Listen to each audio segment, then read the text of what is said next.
A paradise beach turned into a death trap for lovers. It is believed that an investigation on the heels of a crime is the most effective and often leads to success. The methodology itself implies immediate response, operational collection of evidence, and questioning of witnesses, which significantly increases the chances of quickly solving the case and holding the guilty accountable. However, if it is not possible to identify the perpetrator, the investigation can drag on for years and even decades until the criminal case is frozen and transferred to the archive after the statute of limitations expires. However, sometimes unsolved and seemingly hopeless investigations receive unexpected developments many years later, which helps to find the right lead and achieve results when no one believed it anymore. The case of Lindsay Cutshall and Jason Allen, which had been gathering dust on the shelves for almost 15 years, is a prime example of this. At the time, it was not possible to solve it despite the operational actions of the investigative team and the high reward offered for any information. The main problem was the lack of motive for such a brutal act against the loving couple. In addition to this, it was not possible to find any witnesses, murder weapons, or any significant clues. It was a typical dead end, and no one hoped that the truth would ever be discovered. However, a decade and a half later, solving this case was helped by another brutal crime. It also turned out that at least 4 people knew what had happened, but all these years, they remained silent. Who were Lindsay Cutshall and Jason Allen? Lindsay Cutshall was born in the small town of White Eyes in Coshocton County, Ohio, in 1982. She grew up in a very religious family, and her father was a pastor of a Christian community. Despite a strict upbringing from childhood, she was very active, engaged in sports, and later became interested in hiking and extreme tourism. After finishing school, Lindsay became a student at Appalachian Bible College in West Virginia. During those years, she regularly climbed mountains of various difficulty levels, rafted down turbulent mountain rivers, and even organized hikes herself. The young woman dreamed of founding her own summer camp for children and teenagers, where she could teach them the basics of survival in the wild, rafting, tourism, and so on. Jason Allen was born in the city of Zeeland, in the American state of Michigan, in 1978. He also grew up in a deeply religious family and from a teenage age was seriously interested in hiking tours, mastering survival in the wild. The young man was tall, athletic, toned, possessed leadership qualities, and was able to find like-minded people to conquer new heights. The couple met in 2002 during a hiking trip in the Appalachians. At that time, Lindsay was still a student, while Jason worked as a mountain guide and climbing instructor. The young people immediately felt mutual sympathy, and just 6 months after their first meeting, the young man came to the girl's parents and asked for their daughter's hand in marriage. Her parents were not opposed and gave their blessing to the lovers. The young man's parents also approved of his choice, after which the couple was officially engaged. Allen presented the young woman with a beautiful diamond ring for this occasion, which was soon to be complemented by another, an engagement ring. The young couple planned to get married in September 2004, had big plans for their future together, and wanted to buy their own large house where they could live comfortably and raise their children. Unfortunately, these plans were not meant to come true. The final trip. In the summer of 2004, Lindsay and Jason worked as senior counselors at a Christian summer camp called Rock and Water, located in El Dorado County, California. After their wedding, they planned to open their own similar camp, so they were gaining experience and learning the nuances of working with the younger generation. On the evening of Friday, August 14th of that year, the couple decided to take a weekend trip to the San Francisco area. They informed their colleagues of their plans in advance, leaving 2 of the most experienced counselors in charge of the camp. Lindsay and Jason promised to return by Monday, so their short journey was expected to cause no complications either for the couple or for their temporary replacements. They set off in a 1992 red Ford Tempo, owned by Lindsay, and that was the last time anyone saw them alive. By Sunday evening, the counselors had not returned to the camp, but no alarm was raised then, as everyone was confident that the couple would arrive either late at night or early Monday morning. However, When it was discovered after the morning roll call at 8 a.m. that Jason and Lindsay were still missing and their phones were unreachable, their colleagues decided to contact the police and also inform the missing couple's families about the situation. The parents, horrified upon hearing the news, rushed to the camp to learn more about the incident. Everyone knew that the couple was very responsible in their duties. They were never late, and if any unforeseen circumstances had occurred, they would have found a way to communicate that. The challenging search.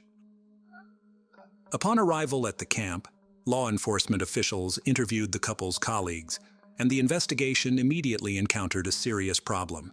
No one could precisely say where the young couple had gone. It was only known that they planned to explore around San Francisco, and given their great love for adventure and extreme leisure, they could be in the most remote corners where there was neither communication nor civilization. While the police waited the legally mandated 2 days during which the missing were expected to report themselves, relatives and friends decided not to just sit back, but to organize a search themselves. They called everyone they knew, trying to find out when the couple last made contact with anyone, distributed flyers with photos of the bride and groom, and requested anyone who might have seen them to respond immediately. By Tuesday, law enforcement had joined the search operation. The main search unfolded around San Francisco, its suburbs and surroundings. However, the area was vast, and it was simply not possible to thoroughly comb through it. Then, one of the friends noted that the couple loved the wild, rocky beaches that were always beautiful and secluded, prompting the police to focus on these areas. Bodies in sleeping bags. For several days, the search yielded no results, and the hope of finding the couple alive was diminishing rapidly. Then, on Wednesday, August 19th, a patrol helicopter flying over one of the rocky, wild beaches reported that 2 bodies were found in sleeping bags on the desolate coast, and it seemed unlikely they were just resting there. The first thing police encountered upon arriving at the scene was a red Ford Tempo parked on a cliff near a lookout point in a small shelter for tourists, from which a steep trail led directly to the scenic wild beach. The car was immediately checked in the database and found to belong to the missing student, Lindsay Cutshall. Descending the trail to the beach, law enforcement found 2 bright sleeping bags containing individuals. At first, it might have seemed they were merely sleeping, but no response came to calls or noise. Approaching closer, the officers saw that the sleeping bags contained a young man and woman, both showing no signs of life.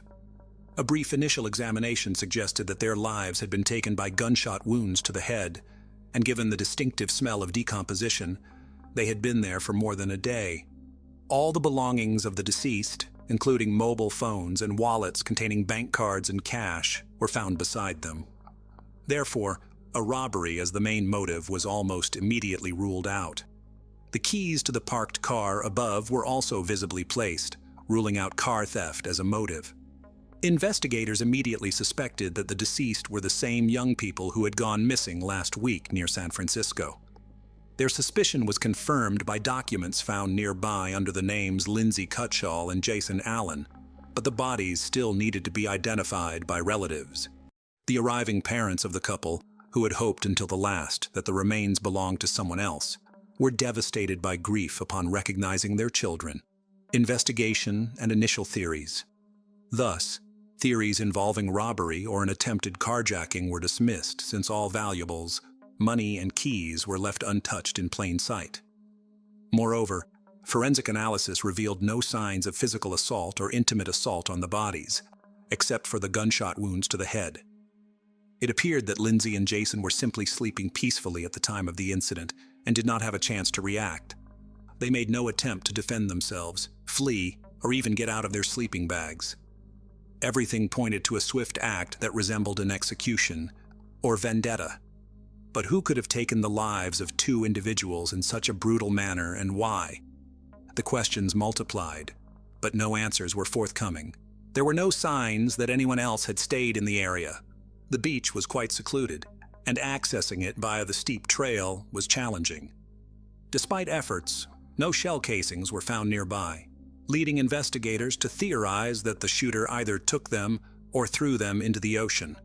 The shots had been fired at close range into the heads of the sleeping tourists, indicated by specific traces, so the casings, if not deliberately moved, would have been nearby. Interestingly, the beach appeared quite clean, yet a few meters from where the sleeping bags with the bodies were found, an empty beer bottle lay. The deceased did not drink alcohol as they led a healthy lifestyle, suggesting the bottle might belong to the mysterious shooter. This particular brand of beer was rarely found in the area and likely came from a neighboring state. As no other clues were found, this bottle was considered a significant lead, although it was unclear whether it had any connection to the shooter or the crime. A theory was proposed that the deceased might have had a conflict with someone the day before the tragedy, and their opponent returned at night with a weapon to settle the score. Although Jason and Lindsay were very friendly with everyone, it was not excluded that they might have inadvertently displeased someone either in appearance or for some other reason. Additionally, the shooter could have been intoxicated or mentally unstable. From the bullets extracted from the victims' skulls, experts determined they were fired from a Marlin brand rifle, .45 caliber, model 1894, produced by Marlin Firearms Company. This was a rare weapon that might have been part of a collector's arsenal. Such models were typically used for hunting. This clue was significant for the ongoing investigation, but it remained the only one for the time being. Investigators speculated that the shooter was likely a male acting alone. He could have been a hunter, collector, or firearm enthusiast. The couple's route, search, and witness interviews. The investigation now aimed to establish the route the couple had taken, who they might have contacted, and when they were last seen alive. The first task presented few issues, as the couple had taken numerous photos, and their camera remained untouched among their personal belongings. Additionally, in the tourist cabin near the lookout point where they parked their car, there was a guest book where visitors could leave notes. The engaged couple had written a couple of entries expressing that it was one of the best weekends of their lives, filled with love, happiness, and the discovery of perhaps the most beautiful beach they had ever seen. It was discovered that on Saturday the couple had stopped at a fishing pier about 20 miles from where their lives were ultimately taken. This was evidenced by the photographs they had taken there, prompting law enforcement to visit the area and speak with locals in search of potential witnesses. Many remembered the young couple traveling in a red car. They were looking for a place to stay overnight, but found no vacancies in any of the 3 nearby hotels. This was because August is peak tourist season in the area, and most travelers booked their accommodations well in advance. The couple then dined at a local restaurant, walked around the area, took several photos, and set off again in the evening. According to everyone who saw and interacted with them, they were friendly, engaged in no conflicts, and appeared happy and carefree. None of the witnesses could recall anything suspicious or unusual. Notably, the beach where the bodies were found was located in a protected area where camping was prohibited. However, since the young people could not find a place to stay overnight, they decided to settle on the beach, but chose not to set up a tent, instead using their sleeping bags. They believed that on a warm August night on a secluded beach, they faced no threats, and planned to head back at dawn to return to the Rock and Water camp on Sunday as promised. This information helped narrow down the time frame during which the couple was likely taken from life. They went to sleep but did not survive until morning, indicating they were likely taken from life between 11 o'clock Saturday night and dawn on Sunday. The first suspect. Although the investigation into the double taking of life was in full swing and news broadcasts urged anyone with any relevant information to contact the police, law enforcement withheld certain details. In particular, the results of the ballistics analysis were kept secret to avoid alerting the suspect and prompting them to hastily dispose of the weapon used in the crime. Initially, suspicion fell on a local drifter who periodically slept on that very beach and had been seen nearby on the evening before the crime. The homeless man, mentioned by some witnesses, was quickly located, brought to the station, and interrogated. The 57-year-old suspect had no alibi for the night of the crime. However, his involvement could not be confirmed. The main reasons were the absence of the weapon used in the crime and the fact that his DNA did not match that found on the beer bottle discovered on the beach. A new phase of the investigation in 2006. For nearly 2 years, The investigation had been at a standstill, with no clear direction on how to proceed. Then, in the spring of 2006, law enforcement decided to publicize the data they had on the weapon used in the crime, and to reach out again to potential witnesses by offering a $50,000 reward for any useful information that could lead to the perpetrator. Following this announcement, about 1,000 calls came in, but most did not aid the advancement of the investigation. However, law enforcement became interested in 26-year-old Sean Gallen, pointed out by several locals. According to them, the young man collected firearms and bladed weapons, behaved aggressively, was frequently involved in conflicts, threatened acts of violence, and occasionally damaged other people's property. Sean was arrested and questioned. He had previously been on the police's radar for brawling, hooliganism, and driving under the influence of alcohol and drugs. He indeed had an impressive collection of weapons, but the specific rifle in question was not among them.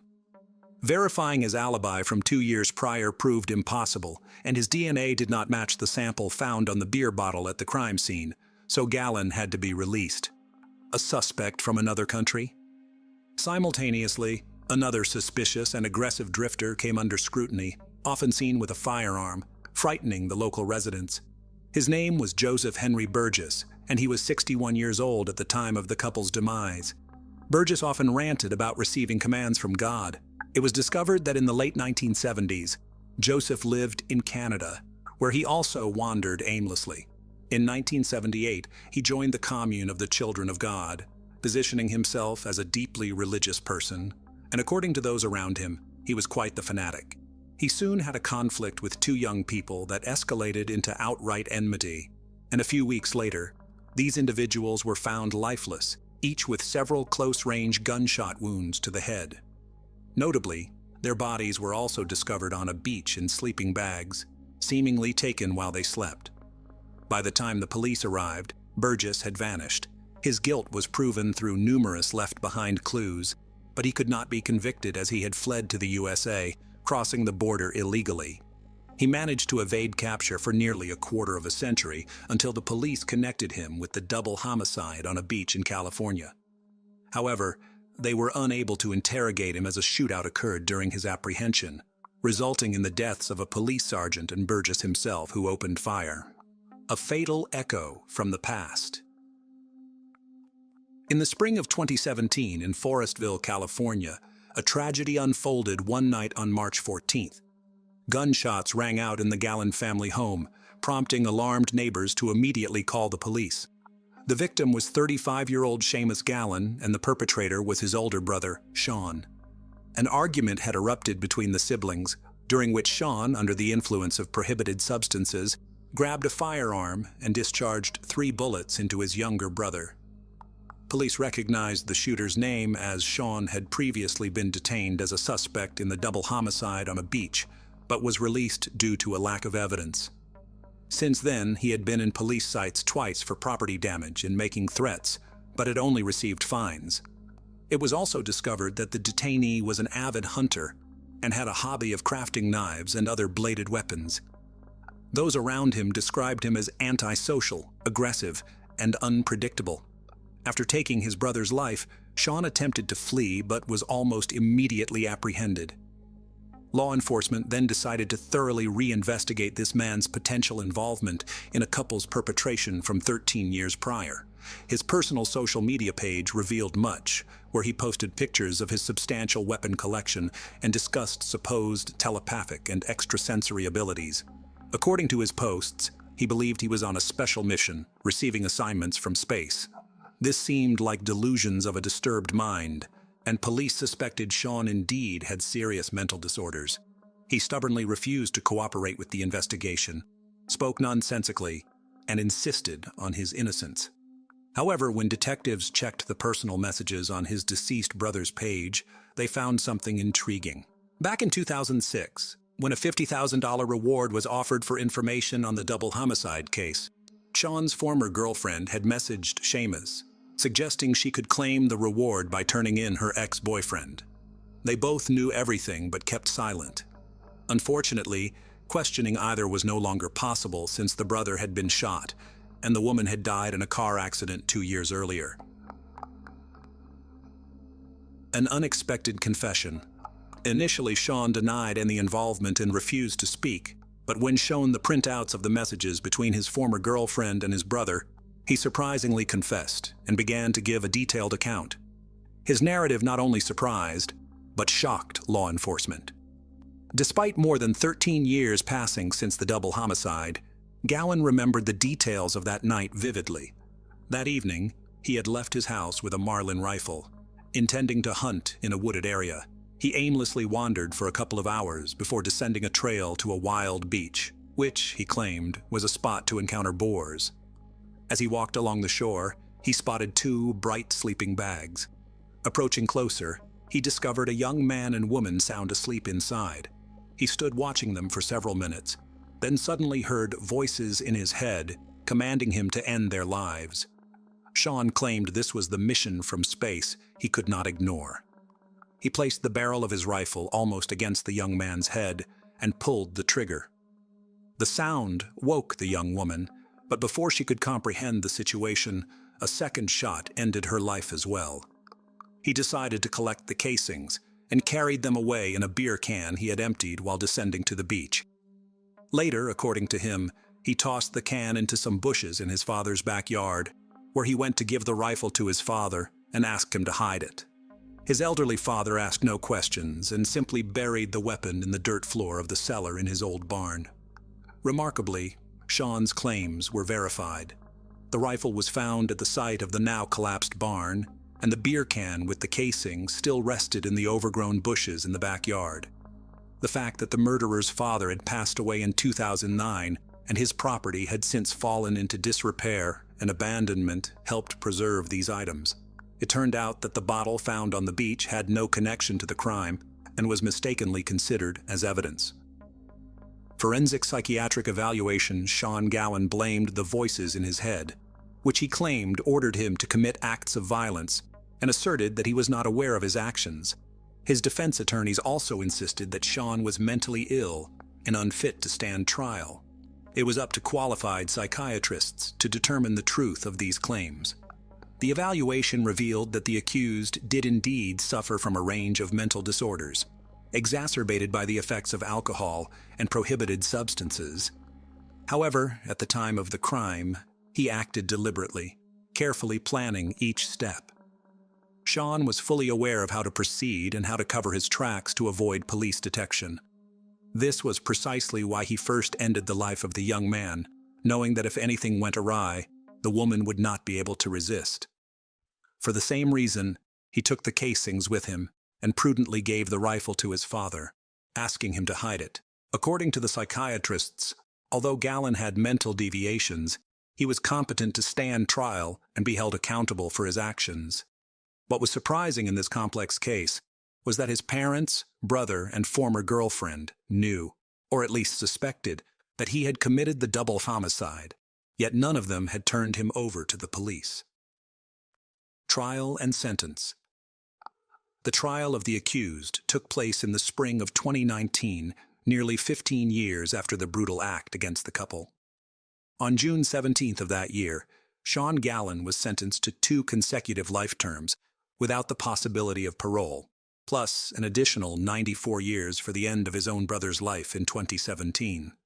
The convicted man is now serving his sentence in a special prison unit designated for particularly dangerous inmates with mental disorders. He continues to claim that he hears voices and behaves aggressively. Hence, he is kept under special surveillance to prevent him from harming himself or anyone else nearby. Lastly, it should be noted that the motive for the double homicide was never established. Sean simply saw the couple sleeping on the beach and decided to end their lives. A garbage collector was paralyzed on January 22, 2023, after sifting through a trash container near the Columbia Park to find what was at the bottom of it. A blue suitcase was inside, sealed with black tape, and surrounded by several garbage bags.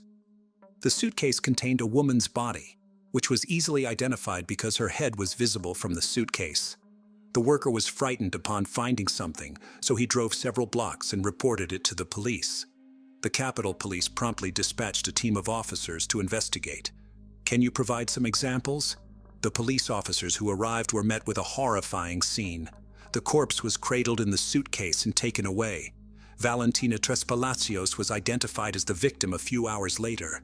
At the outset, the body was found to be free from any indications of violence, firearms, or knives, and it was not dismembered. Can you provide some examples? After opening the suitcase, detectives discovered that the woman was wearing pajamas with a belt, suggesting that she had been attacked while sleeping by the person who killed her. A black cardboard box on the side of the suitcase contained items that helped identify the body. Police found a student ID, password used by the victim when applying for a certificate, as well as some documents and personal belongings among them. The investigating team found it peculiar, as the presence of documents in such cases was not typical. Can you provide some examples? The police contacted the woman's family after finding the suitcase with her body, and they confirmed that she was with friends on Saturday, January 21st. The woman was found to have been struck multiple times in the head during the forensic examination. Her body was found with multiple injuries, including bleeding from the right part of her tongue and 5 cuts around her neck that indicated strangulation. Valentina Tres Palacios was born on December 16, 2001 in Bogotá, Colombia. She was enrolled in the Faculty of Commerce and International Business. The girl was a music enthusiast from an early age. After completing her professional DJ diploma, she was granted access to work as a DJ in Colombia due to her exceptional talent and musical sense.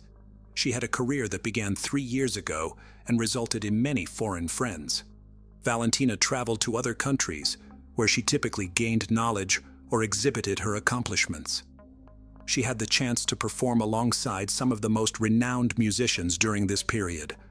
She toured over 20 cities in the country and was present at significant international events of this kind.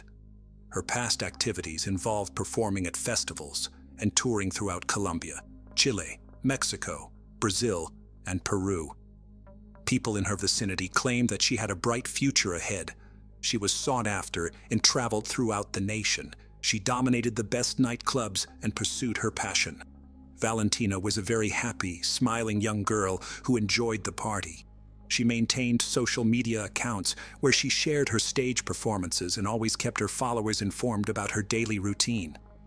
Can you provide some examples? In the electronic music industry of Colombia, she was recently recognized as the best amateur DJ.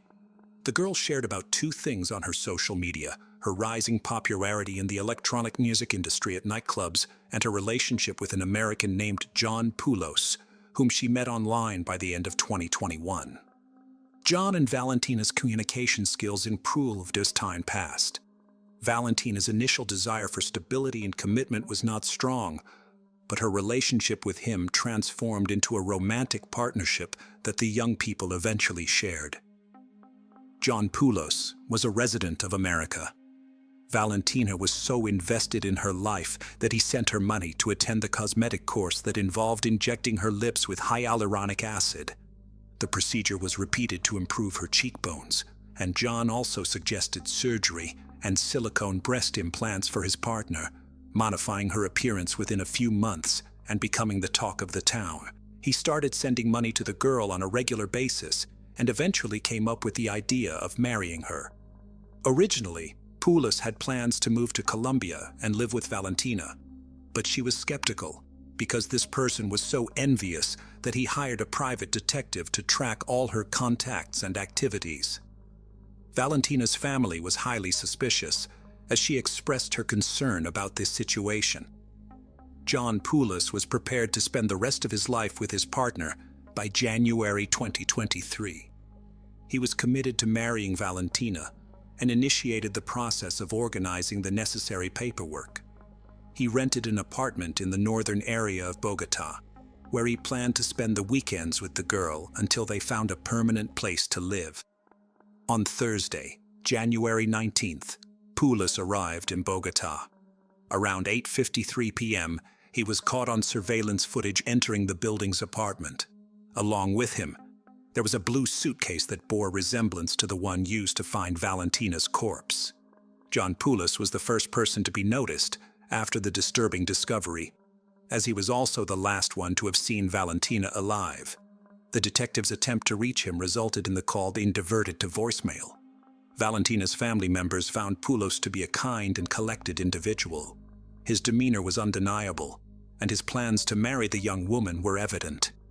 They were unable to fathom his involvement in this terrible crime, but these doubts were eliminated when investigators arrived at the apartment rental building, where it was discovered that the man had already left and was not found. On Monday, January 23rd, John Poulos took down his social media profiles in the early morning following Valentina's death. He was the sole suspect at that point. The revelation was made evident when investigators analyzed the surveillance camera footage in the building. From Friday evening to early Sunday morning, the Colombian police and prosecutor's office examined hours of video footage from cameras in the areas where the young woman and her boyfriend were. The trash container was where the body was disposed of at this point. The footage and numerous WhatsApp conversations were instrumental in uncovering the girl's final hours. On January 20th, Valentina and Poulos made a deal to meet. Can you provide some examples? The man arrived on the 19th, the day before, and took up residence in the apartment where the couple had planned to live. After he texted Valentina, they started arguing on the same night because she was at a party with her friend and didn't anticipate him coming over. He inquired about the presence of significant individuals at the gathering and whether she was with any male. She wryly replied with a no reply, stating that it was his suspicions, and they had agreed to meet on the 20th. Prior to meeting John, Valentina had planned to visit various locations to care for herself, apply her lash extensions, and attend hair salons. On January 20th, the couple were unable to see each other due to their disagreement, and only in the evening, when Valentina's apartment was being monitored by surveillance cameras, did they know exactly when they were in that parking lot. The girls' possessions were being packed by John at 6 p.m.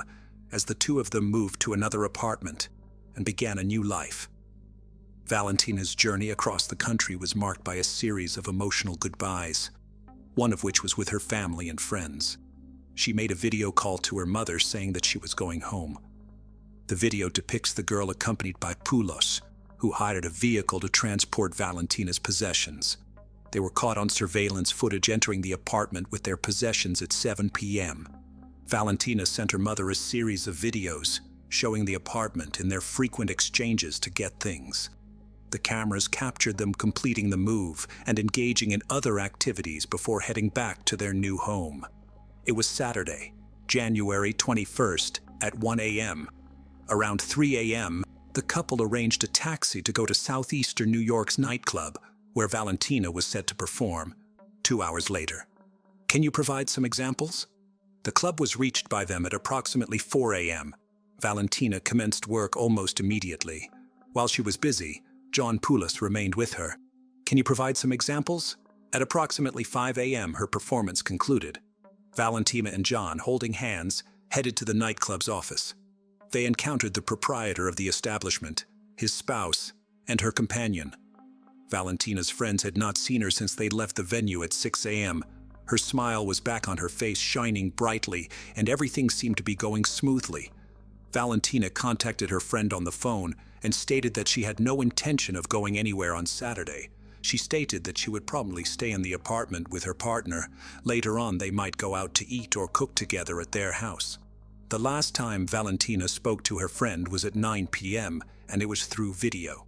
Valentina's mother, Laura Hidalgo, revealed that her 13-year-old son was the final individual to converse with her on video. The girl was in bed with John. They both appeared to be in a state of happiness. The family had no further information about them. On January 21st, at 10:43 p.m., surveillance cameras in the building captured the young woman and her boyfriend. In the video, Valentina can be seen peering out of the apartment door while John stands in front of it. He seems contemplative and a little menacing, pacing back and forth, occasionally grimacing his face. He orders the elevator to go down and retrieve a delivery. Poulos was captured by the cameras again on Sunday, January 22nd at 9 a.m. He exits the room with 2 bags of garbage. Valentina was nowhere to be found on this occasion. The man drives to the parking area, takes a silver car, and places the bags in the back seat. Following that, he goes back to the apartment and retrieves 2 suitcases from the trunk. Subsequently, he heads back to the apartment. A gray blanket covers the suitcase that Poulos removed from the apartment, where the clock reads 10 a.m. He put it into a cart for shipping. A second bag was situated beside it. Valentina's head was wrapped in the blanket. The man surveys the parking area after parking. He perceives that nobody is in the vicinity. Moving ahead, he looks over to make sure nobody is going down in the elevator. Subsequently, he rapidly makes his way back to the vehicle. He glances at the mirror one last time and takes a sip of water before struggling to lift the heavy suitcase, which he puts in the trunk. The bag is the next item on the list. Subsequently, he takes control of the vehicle and departs. Surveillance cameras caught the car at different locations throughout the city around noon. It was evident that the subject was in search of a suitable spot to leave the suitcase. The car entered one of the parks and parked near the garbage containers at approximately 3 p.m. The driver exited and headed towards the container at that juncture. He surveyed the area, verified that no one was watching, and then removed the suitcase, which seemed excessive, before tossing it into the container. He went back to the car and removed the bag, which he then placed in the trash bin, closed the lid, and exited. The vehicle was traveling westward until it reached El Dorado International Airport. John's last known whereabouts were at the airport at 4:30 p.m. A $1 million reward was announced by the Ministry of Security on Monday, January 23rd, for any information that could lead to the arrest of the person or persons responsible for the murder of Valentina Tres Palacios. The Colombian authorities enlisted the help of Interpol to issue an arrest warrant, as Poulos fled the country's border without indicating why. Additionally, he was the final person to witness the girl's existence. Can you provide some examples? On January 24th, the National Police of Panama stated that they had apprehended Poulos at El Dorado International Airport while he was traveling to Turkey. In an effort to obtain answers about Valentina's death, Colombian authorities quickly began the process of deporting him to the country. Over 14 criminal investigation specialists contributed to the investigation, collecting evidence to establish the facts. The analysis of over 300 hours of video footage from cameras was the outcome of methodological work carried out in partnership with the country's prosecutor office. The case yielded another crucial finding after the arrest of this individual. Valentina's mobile phone was discovered near the El Dorado International Airport by a security staff member. He stumbled upon a mobile phone on the grass while walking near a 1/10 gas station and picked it up. The man brought the discovered gadget home after he realized that it did not have a SIM card. He took the phone to sell it, unaware that it belonged to Valentina. The security guard's wife called him hours later in despair when she realized that the photo of the girl and the wallpaper on the mobile phone were identical to those seen on social media, and also for the young woman found dead in the trash container. Unfortunately, the phone had already been marked for sale and repackaged because someone was willing to buy it. Therefore, information that could have been advantageous in this situation went unguarded. Can you provide some examples? Following that, the driver of the car that the couple had driven to the nightclub gave his testimony, which was followed by a big question. The driver was tasked with transporting the couple to a nightclub located in the southern part of the city. Before getting into the car, Poulos paused for a moment before Valentina exited. She got into the car and screamed that she had written something untoward. The driver looked at her in disbelief before checking his phone and finding out that Tres Palacios had sent him a message to customer care, warning him in Spanish that he was in danger. The driver looked at the girl and inquired if she was all right, but her response was uncertain as Poulos entered the car and asked. She said, "Are you okay?" John and Valentina conversed in English as the car was being driven, and the man asked if they were bilingual, to which he replied with a positive answer. Poulos remained silent and instead corresponded with Valentina on WhatsApp.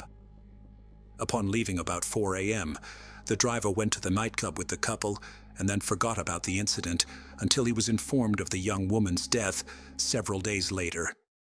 Due to Valentina's open WhatsApp session, Her friend who lived in Cartagena came to the prosecutor office in Bogota and surrendered their computer, with the chats providing clues about what had occurred.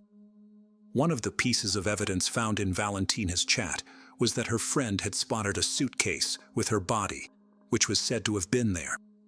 The friend said that on the same day Valentina was in Bogota, she got a text from Pulis and received several selfies with his luggage. The suitcase that John brought with him was akin to the one found by authorities in the container. The color was indistinguishable. There's no clear answer as to why the young girl left her WhatsApp session open on her friend's computer, but all of these texts helped authorities get what happened that night when Valentina was killed.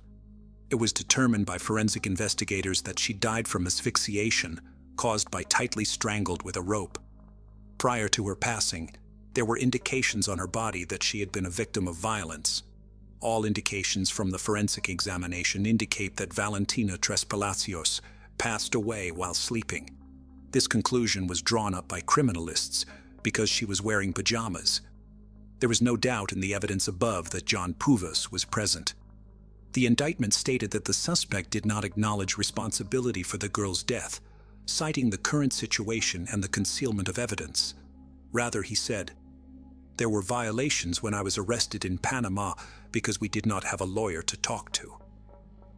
Pulis's Spanish language skills were not strong enough to warrant a translator, and the hearing lasted for more than 5 hours. The crime committed by Pulis is attributed to his involvement with Valentina, and he attempted to disappear without trace, erasing his social media accounts after the incident. On May 19, 1987, John Pulis was born in Wisconsin, United States. He had 3 children and was previously wedded in his native land. His criminal record included charges of violence against women, including obtaining a restraining order against his ex-wife. The use of pornographic websites was reported by a woman to whom John Pulis had sent money, who claimed that this person was actively browsing. According to her, he spent approximately 5-6 hours daily on the site, and she mentioned that despite being a man, his behavior was often bizarre in nature, such as fantasizing and recounting ghost stories. Another model who testified on a modeling page said she knew the American from Texas, America. She ceased writing to him after a peculiar comment he made, which included the words jealousy and death. John's question was, "If I were at a bar, would you be willing to talk to me?" The girl refused in response. "It's likely that one of us will die due to jealousy," replied Pulis. The witness stated that despite the subject having sent money to the magical lord, she never conversed with him on video because his communication was often unusual. It is important to acknowledge that John had certain conduct towards his victims. He contacted Valentina on social media and started sending her money with persistence and consistency in the case. This approach to women's treatment as property was a warning sign that the trusting women initially neglected, and Pulis believed he could purchase them with money from the outset. The factors were disregarded, leading to the possibility that the victim unintentionally stumbled into her abuser's trap and was eventually recognized due to his own mistake. The authorities involved in this case are assuming that John thought the waste disposal system in Colombia was equivalent to that in the United States, where he resided. According to him, the waste material had settled in the container and would eventually be disposed of. Pulis did not assume that recycling workers and street dwellers frequently sift through garbage to discover items that can be sold or employed as something. John Pulis is being held in a private cell in Bogota today. Now all that remains is to demonstrate that all these pieces of evidence connect the individual to the crime and to discover the motive behind this dreadful murder. In Colombia, the criminal code provides for a prison sentence of up to 50 years for a crime in which an American is accused, with the assistance of a special group formed by the Capitol Police in coordination with the country's Attorney General's office. Criminal investigators will be engaged in the search for material evidence to clarify this fact. Such cases once again demonstrate to us how dangerous social networks can be when getting to know someone. Valentina thought she had found love and someone with whom she would spend the rest of her days. However, this did not happen. And like many people in the world, she too thought that nothing like this would happen to her. Chapter 1. Harold Sasko. Harold Sasko, better known as Hal, lived in Kansas City. He was born on September 11, 1961, in Titusville, Florida, and was one of 12 children in the family. His siblings described Harold as a person who was ready to take responsibility in almost any situation. He often helped his brothers and sisters with household chores and was generally very organized. So it was not surprising that after graduating from college, Hal opened his own pizzeria. And just 2 years later, he expanded his business by starting a second restaurant. This led to his move to Lawrence in late 1990 with his then wife Anna and their 3-year-old daughter Mendez. There, not far away in the city of Topeka, Hal opened a third restaurant. Harold became dependent on his business, and his hard work and lifestyle focused solely on work did not suit his wife. After all, Hal was not only a business owner, but also a husband and father, so his wife and child deserved his attention. Eventually, this led to a serious rift between the couple, and when his wife could no longer endure the lonely life, they decided to divorce. Hal was considered a church parishioner, and he was proud of being not only a man of God, but also a respected member of the community. Those around him knew him as a kind, caring, and extremely organized manager. So it came as a real shock to the community when on January 17, 2014, their so-called good and caring manager suddenly disappeared. Chapter 2. Harold's disappearance. The day began like any other Friday. The weekend was just around the corner, and many people went to work to carry out their daily duties. Of course, this day was no exception for the pizzeria employees.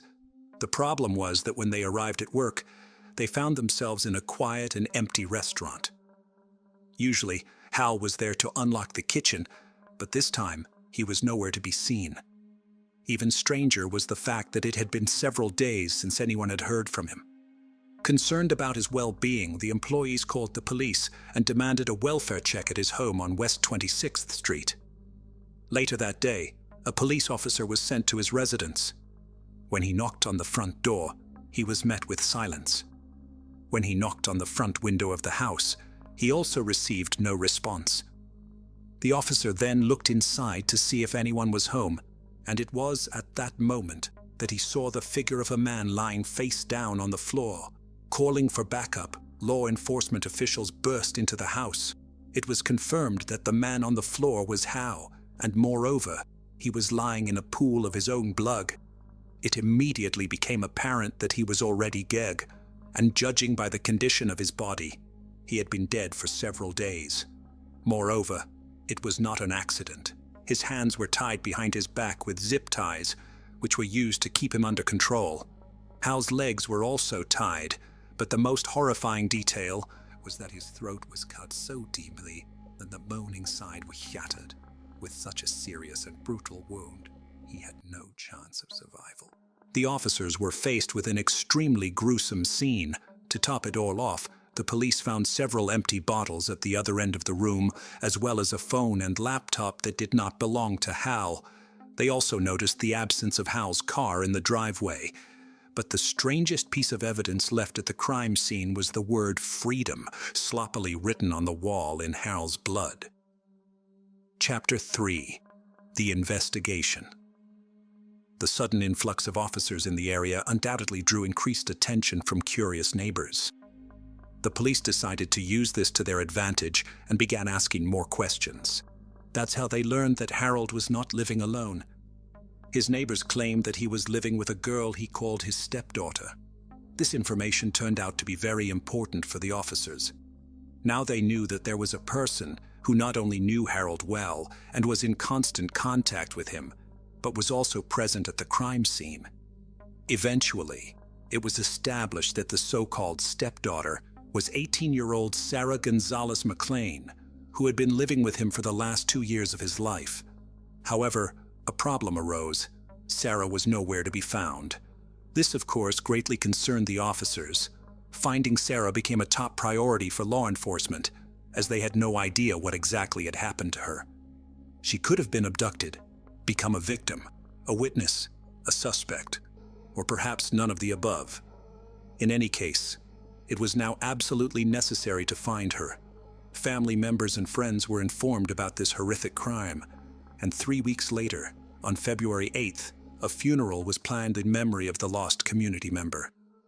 The public was urged to contact Douglas County forensic investigators and provide any information about Sarah's whereabouts. A reward of $1,000 was announced for any useful information. Chapter 4. Sarah's background. Sarah Gonzalez McLean was born on July 9, 1994, in Topeka, Kansas. She grew up in a loving family of 5. She had a brother and a sister.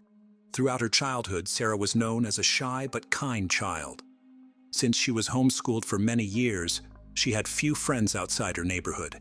However, this does not mean that she had a bad upbringing. Her parents were wonderful people, and she was always close to her sister. Unfortunately, when Sarah was a teenager, her parents eventually decided to divorce, which significantly affected her at such a vulnerable age. After her parents' divorce, her childhood and adolescence unfortunately only worsened.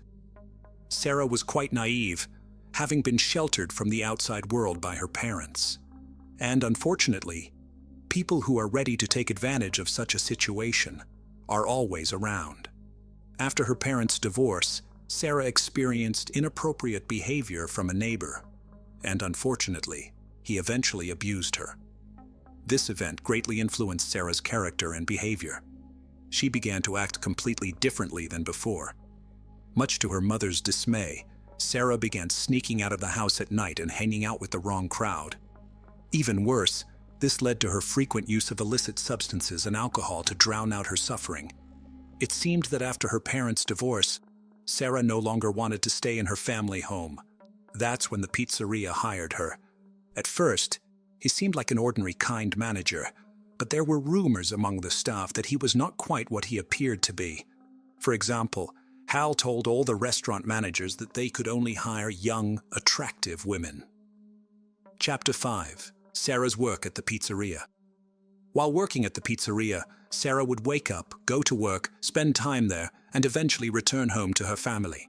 She often spent nights drinking before returning home. According to some reports, she was only sober at work, if you could call it that. Despite the fact that she often came in drunk and nearly got fired several times over those few months, she somehow managed to keep her job. That's because Hal seemed to feel sorry for her.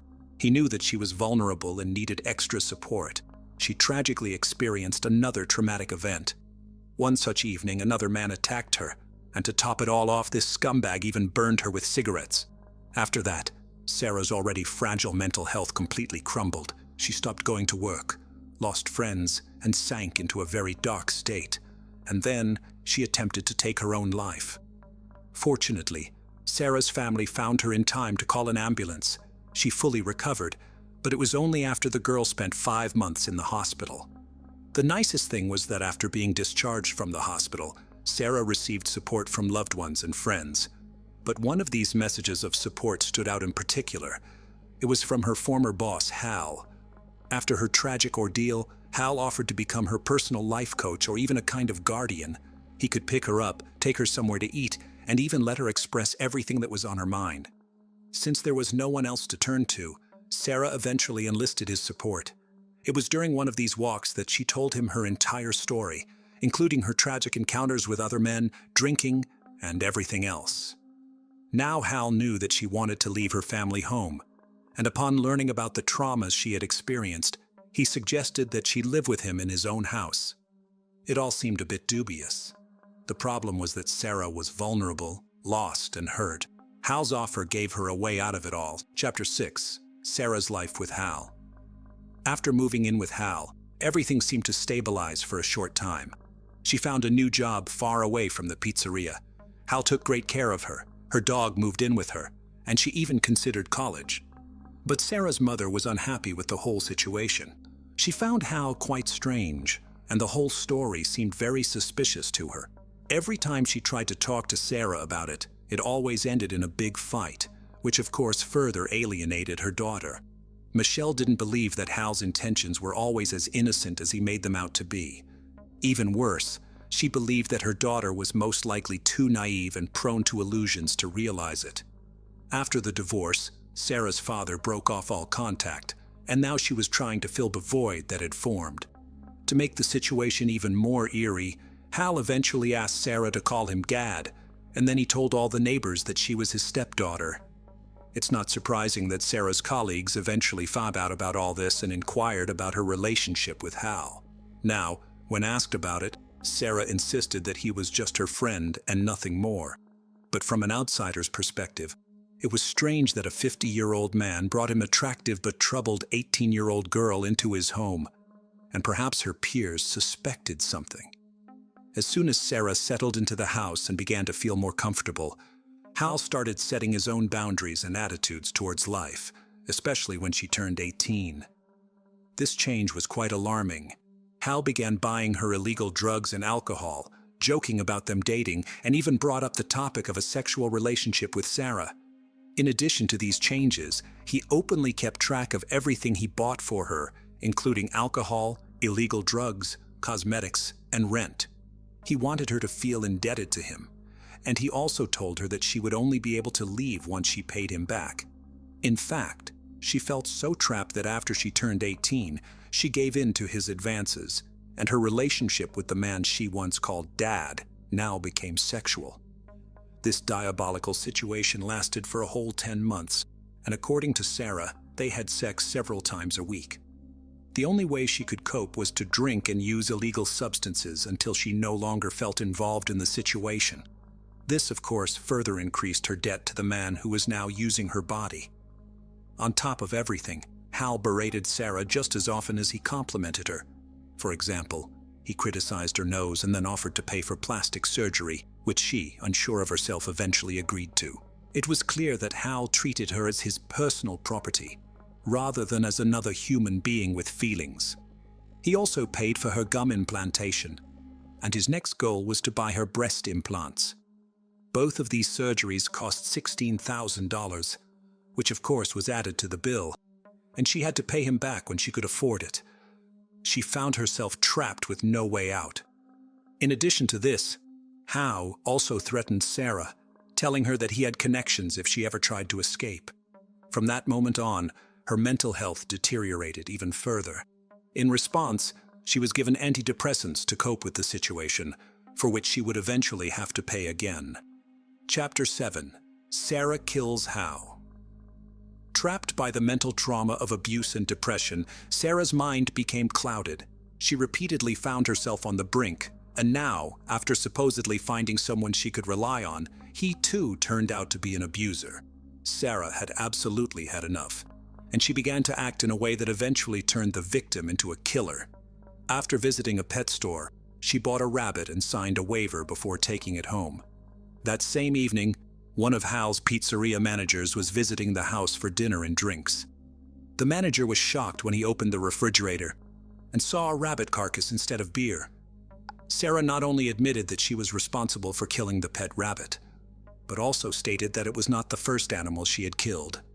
Completely bewildered by the situation, the manager politely stayed for dinner, but then went home. This was a huge red flag and an indication of what Sarah was potentially capable of. Unfortunately, this sign was ignored. The main question remained whether Sarah was truly capable of killing a person. Although Sarah was initially considered missing, it was soon established that she was actually the prime suspect. Unfortunately, the detectives were not mistaken in their assumptions. They suspected that she had packed all her belongings, taken the dog, stolen Harold's car, and fled to Texas. However, along the way, she changed her plans and headed to Florida. It was warmer there, and the idea of admiring the ocean view seemed pleasant. Given this newly received information, she was officially declared a wanted person. Sarah was not only wanted on suspicion of murdering Hal, but also as mentally unwell and possibly dangerous to others. Her name was on the lips of many officers across the country, and this continued for 11 days. On January 25, 2014, after being on the run for just over a week and a half, Sarah McLean was finally found and arrested in Everglades National Park. Not surprisingly, The police officer found her in Hal's stolen car, sleeping next to a loaded gun. They also found $2,400 in cash, 2 more guns, an axe, and a couple of knives, one of which was stained with Harold's blood. Chapter 8. Sarah's Trial. A few hours after her arrest, a 3-hour interrogation began, during which Sarah confessed to killing the man. According to her version of events, the story unfolded as follows. On January 14, 2014, Harold returned home after a long day at work. The sound system had recently broken down, and he decided to devote the evening to repairing it. He asked Sarah to bring him a beer, and then another and another. After a few hours, fatigue took its toll, and Hal suddenly passed out on the floor. He didn't even suspect that Sarah had actually put a large amount of sleeping pills in one of his last bottles. By that point, she had already decided Hal had to die. She tied him up with zip ties, took a hunting knife, and then a few minutes later, slit his throat. Shortly after that, Harold died in his sleep. Sarah then took a shower, listening to her favorite music, and washed all the blood off herself. After that, she called work to say that she would be out for a few days because, unfortunately, a relative had passed away. She then packed her things, including a photo of her sister, took the dog, and disappeared into the night in Hal's stolen car. To avoid being found, she left her cell phone and laptop at home. During the interrogation, Sarah openly shared her motives. She was locked in the house and in debt to a man who clearly wanted to possess her. She became his target, was abused, and then turned into his property. Anger clouded her thirst for revenge, and regardless of the consequences, revenge was exactly what she wanted. Sarah also expressed a strong desire to resort to violence. She admitted to killing rabbits out of curiosity. She also claimed that for 2 years she had thoughts of violence and noticed that they were progressing. Obviously, Sarah's confession put her in a very difficult position. She not only confessed to killing Hal, but also to enjoying violence. Given these horrific facts, it became absolutely clear that she would face trial. However, it was also clear that Sarah was undoubtedly mentally unwell, so first and foremost, she would have to undergo a psychological examination. In addition to her recently developed penchant for violence, she also claimed to have memory lapses and felt that she was an observer in her own mind. Not surprisingly, Sarah was eventually diagnosed with dissociative identity disorder. In Sarah's mind, she was not just Sarah. She was also Vanessa, Alice, Neela, and the nameless one. Alice was the weepy and vulnerable side of Sarah, while Vanessa was the strong, militant fighter inside her. Neela was feminine, polite, and liked to please people.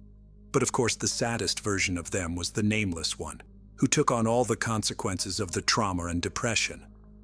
Chapter 9. Sarah's Sentence. When it came to Sarah's trial, her dissociative identity disorder was the main line of defense.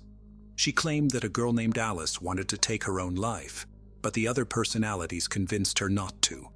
After careful discussion among themselves, they decided that the only way out was to kill Harold. In a clearer and healthier world, Sarah's defense team argued that she was in a state of clinical dissociation when she committed her crime. The abuse Sarah endured living with Harold is alarming. However, it was ultimately deemed irrelevant, as everything was consensual. From an investigative point of view, this was not compelling evidence. The defense itself also could not be persuasive, as the murder was clearly intentional. Unfortunately for Sarah, although her mental disorder was recognized as genuine, her defense failed to convince the judges, and she was ultimately found guilty of murdering Harold Sasko. She was sentenced to life in prison with the possibility of parole after 50 years. This greatly shocked both Sarah and her family.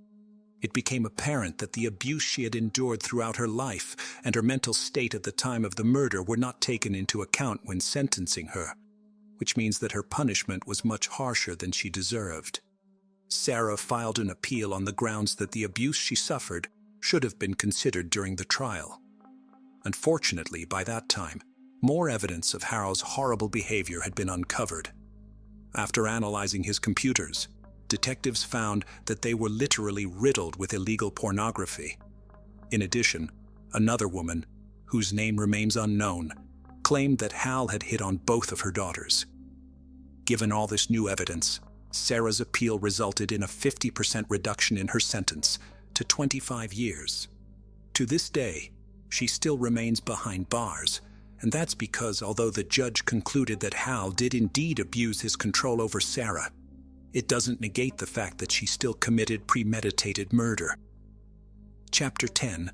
Conclusions. Sarah was initially a victim. Harold was a cruel manipulator of young women and did a very good job of deceiving many people in his community. However, some still remember him as an extremely generous person. Harold also had good sides. For example, he was known to have helped many employees get out of financial crisis, and whenever someone needed advice, he was always ready to help.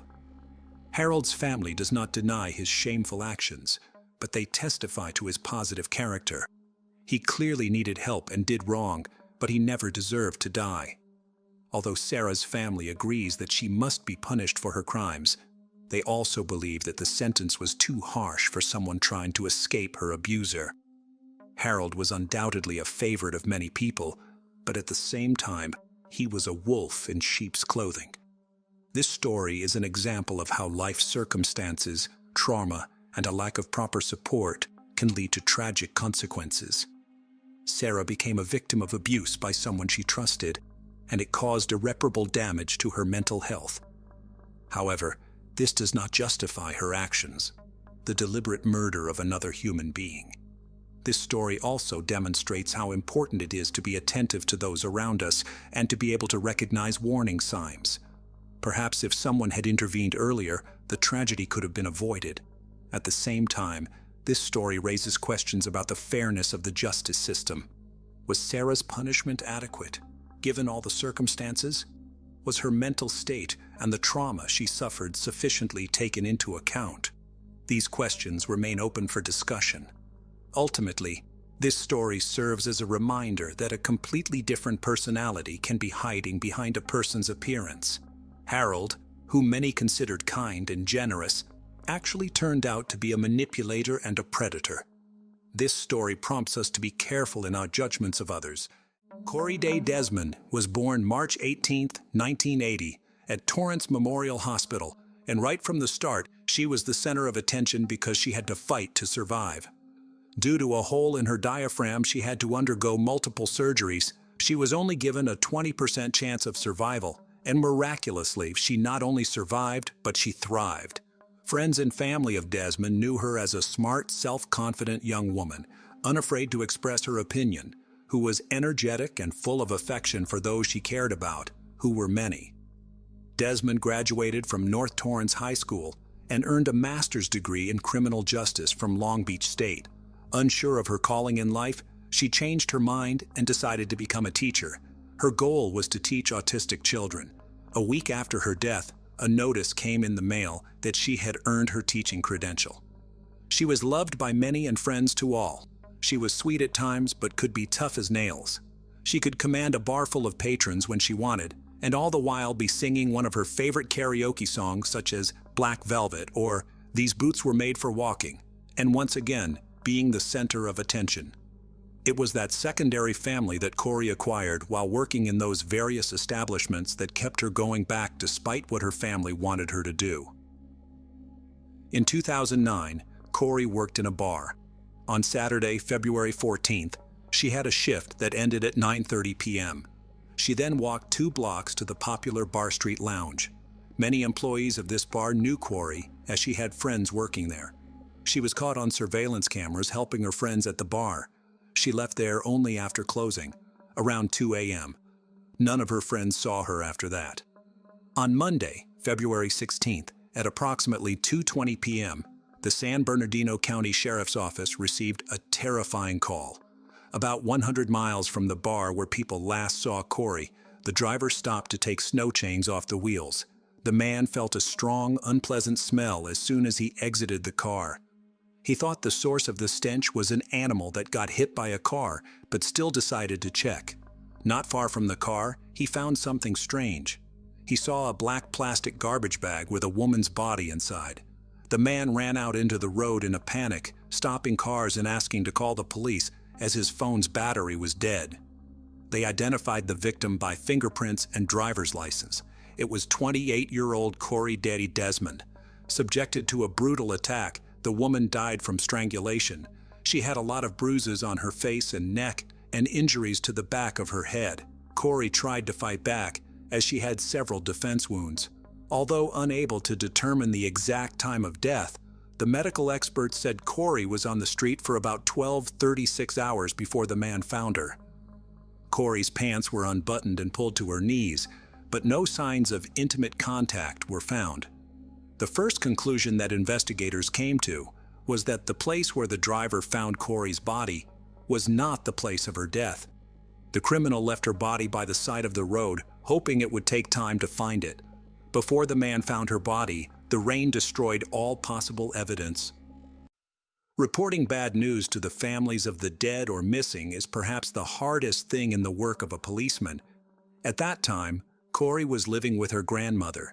The news about the granddaughter's body found in a garbage bag shocked the woman. And this news was no less devastating for Mark, Corey's father. Mark knew perfectly well how the system worked. Sometimes the police delay the investigation for many months because they need a warrant to conduct searches, interrogations, and fingerprinting. There are cases when the time-consuming bureaucracy slows down the process of solving a crime. Therefore, Mark decided not to sit and wait for the police to find the person who deprived him of his daughter. He decided to act. He said love for his daughter gave him the strength to look for the criminal. Mark found Corey's Jeep Wrangler in an alley next to the bar where she worked. He also discovered that Corey disappeared on the night of February 15th, but unfortunately, no one knew about it. Grandma did not panic because Corey was already an adult and could stay overnight with a friend or friends. In addition, she often worked late into the night and came home when her grandmother was already asleep. Investigators went to the bar where Desmond worked to find possible witnesses or leads. They talked to other employees and learned that Corey finished her shift at 9:30 p.m. and then went to another bar. She often did that. Her friends worked at that bar, and Corey often visited them at the end of her shift. She helped at the bar or chatted with friends while sitting at the counter. Besides, it brought her extra tips. Bar visitors knew her face well, and many perceived Corey as another employee. Surveillance cameras confirmed the words of the visitors. They captured the girl helping her friends at the bar. Unfortunately, a bartender's job is not only to pour drinks and entertain the interlocutors. Sometimes, after drinking alcohol, some people stop controlling their emotions and their behavior becomes inappropriate. That evening, Corey was unlucky enough to meet such a person. According to eyewitnesses, she argued with some man who behaved provocatively. He bothered women and unceremoniously touched them, making unflattering compliments. While everyone was silent and did not dare to put this man in his place, Corey stood up for the bar's visitors. In other words, the girl explained to the man that he was not welcome there. The violent guest was furious, but still agreed to leave. Corey continued to help her friends and made drinks at the bar as if nothing had happened. That evening, she consumed alcohol, but it did not affect her behavior. After 2 a.m., she left the bar alone and planned to go home. But as we now know, a man found Corey's lifeless body 100 miles from the bar the next day. Mark gave the police all the information he could find. Through television, he appealed to everyone to report any crucial information for the investigation. Meanwhile, the police identified the man Corey quarreled with before her death. During a conversation with investigators, the man said he did not know who Corey Desmond was. However, he did not deny having a big fight with the girl in a bar on February 14th. The man said alcohol made him uncontrollable, confirming that they kicked him out of the bar. Right after that, he went home to sleep. The suspect denied any involvement in the crime. He agreed to take a polygraph test and let the police search his house and car. They carefully examined the suspect's car. After all, there could have been traces like bloodstains, hair, or something belonging to Corey. The car was dirty both inside and outside, and yet forensic experts did not find any evidence there.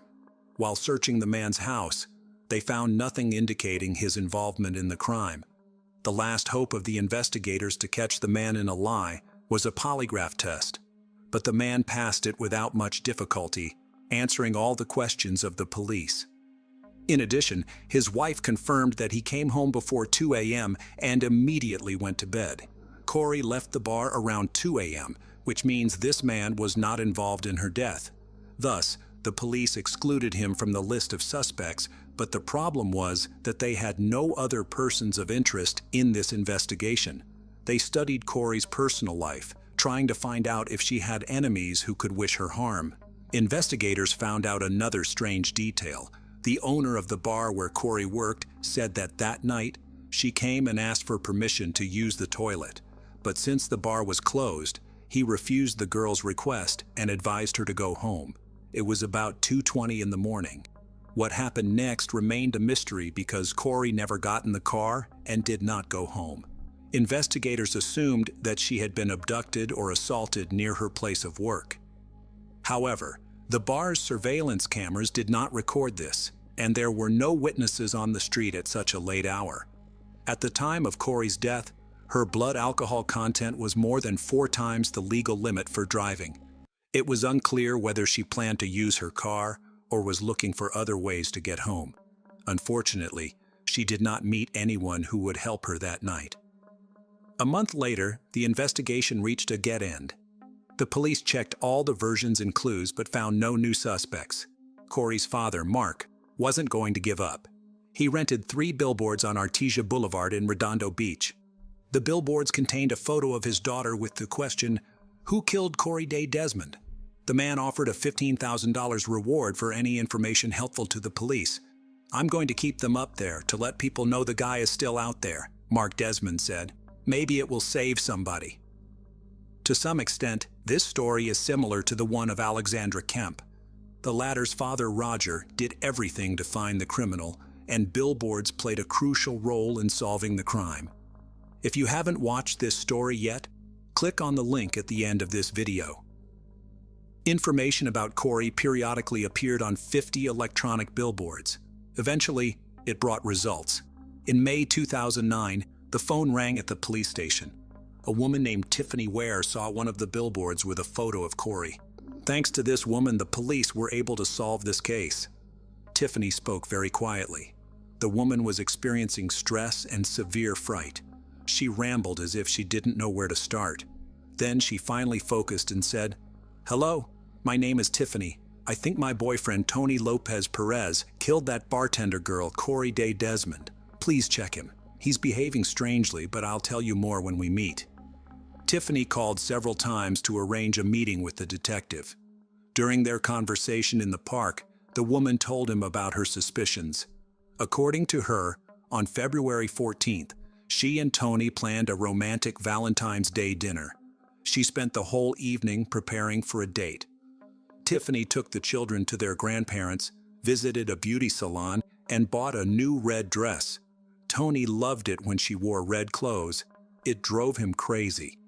The guy was working that day, but had to return home around 11:30 p.m. Tiffany waited for Tony almost all night. The woman tried to contact him, but he did not answer calls and messages. Tony returned home at 4:30 in the morning and, as if nothing had happened, said he was too drunk to go home. He said he fell asleep in his car. Tiffany mentioned that Tony rarely cleaned the interior of his car. However, after a few days, he bought a whole set of cleaning products. He washed the car thoroughly, not letting her help. The guy's behavior seemed strange, but at that moment, she did not attach much importance to it. A few days later, Tony sold his white Dodge for almost nothing and bought another car. He also changed his phone number for no apparent reason. A little later, they had a joint trip to Big Bear Lake. They chatted along the way, and everything seemed normal, until Tony suddenly stopped the car on the side of the road. He turned to Tiffany and asked her, "Do you think this dead girl, what was her name, the bartender, was dumped here? I'm almost 100% sure that the police found her body here." Tony Lopez Perez and Tiffany Ware lived together for about 4 years. They had a 6-year-old son together, but they never married. He was a hard-working man and got along well with everyone. He has never had any problems with the law. Perez came from a large family with 8 siblings. His parents grew up in the LA area, and Perez attended high school in Manhattan Beach. Tony's absence on the day of Corey's death, cleaning the car and urgently selling it, a strange trip, and an equally strange comment about where the police found her body, a change of phone number, and odd behavior. Putting all these facts together, Tiffany realized that Tony could be the one who took the life of Corey Desmond. She didn't want to believe it. The investigators decided to talk to Tony and went to his house. To prevent him from suspecting anything, Tiffany agreed to play along with the police, not telling him anything about this conversation. It looked as if they were conducting a routine interview of people to find witnesses in the Corey Desmond case. Tony looked calm, like a person with nothing to hide. He wasn't nervous while answering all the questions. He said he didn't know her, mentioning he had only seen Corey in the newspapers. However, to arrest Tony Lopez Perez for taking the life of Corey, they needed hard evidence. Thus, the police found the new owner of the Dodge that Tony sold shortly after the news of Corey's death. The new owner confirmed that Tony sold him his car for a low price. He allowed the police to check the vehicle for any evidence. Tiffany said Tony cleaned the interior thoroughly before selling his car. However, when the experts applied luminol and used an ultraviolet lamp, it became evident why Tony Lopez Perez got rid of his car. The interior of the car lit up in bright blue. The police asked Tony to come to the police station. They didn't tell him anything about the find, so he wouldn't run away. At first, he claimed he had never seen Corey, but later changed his testimony, saying he saw her near the bar and whistled at her. As soon as the police noticed that the man was changing his testimony, they showed him photos of the car he had sold and said that they had found crucial evidence there. This time, Tony claimed to have seen Corey outside the bar. Standing under a street lamp, she suddenly lost consciousness and fell on the sidewalk. He tried to help her, but she did not regain consciousness. Then he started slapping Corey on the cheeks. Corey opened her eyes and started screaming. She told him to get out and asked him to let her go. According to Tony, he got scared, put his hands over her mouth, and accidentally strangled her. Fearing he would get blamed for Corey's death, he put her body in the back seat of his car and drove home. Perez said he woke up during the night and went outside to see if it was a nightmare. "I opened the door and it was not a nightmare," Perez told detectives. "It was true." Perez said he went back inside and tried to get some sleep. In the morning, he went to work with Desmond's body still in the back seat. At the end of the working day, he placed her body in 2 garbage bags, took it to a remote area, and left it next to the side of the road. According to Tony's story, what he did to Corey was an accident. He claimed that he was drunk and scared. He accidentally strangled her in a state of panic, but Corey's injuries suggested otherwise. She had severe injuries on the back of her head, bruises on her face and neck, and defense wounds on her hands. Moreover, Corey's pants were down to her knees. Tony Perez was arrested and charged with first-degree deprivation of life. The next day, he showed the police where he dumped Corey's body. In addition to Tony's confession, they now had the results of DNA tests. Corey's blood matched the blood found in the car that Tony sold immediately after committing the crime. At the 2011 trial, Coroner Jack Sheridan testified to the multiple contusions to the victim's head, the evidence of strangulation, and the blunt force trauma to her face. Sheridan also said she had scratches on her body that suggested the criminal dragged her after her death. Based on Corey's injuries, prosecutors said Perez assaulted her and tried to force her into intimacy in the early morning of February 15, 2009. Corey resisted. Unable to get what he wanted, Perez strangled her. Tiffany Ware testified during the trial. She told the San Bernardino County jury that her former boyfriend, Tony Lopez Perez, had an insatiable appetite for sex in January and February 2009. Even though they were making love almost every day, Ware said Perez was still not satisfied.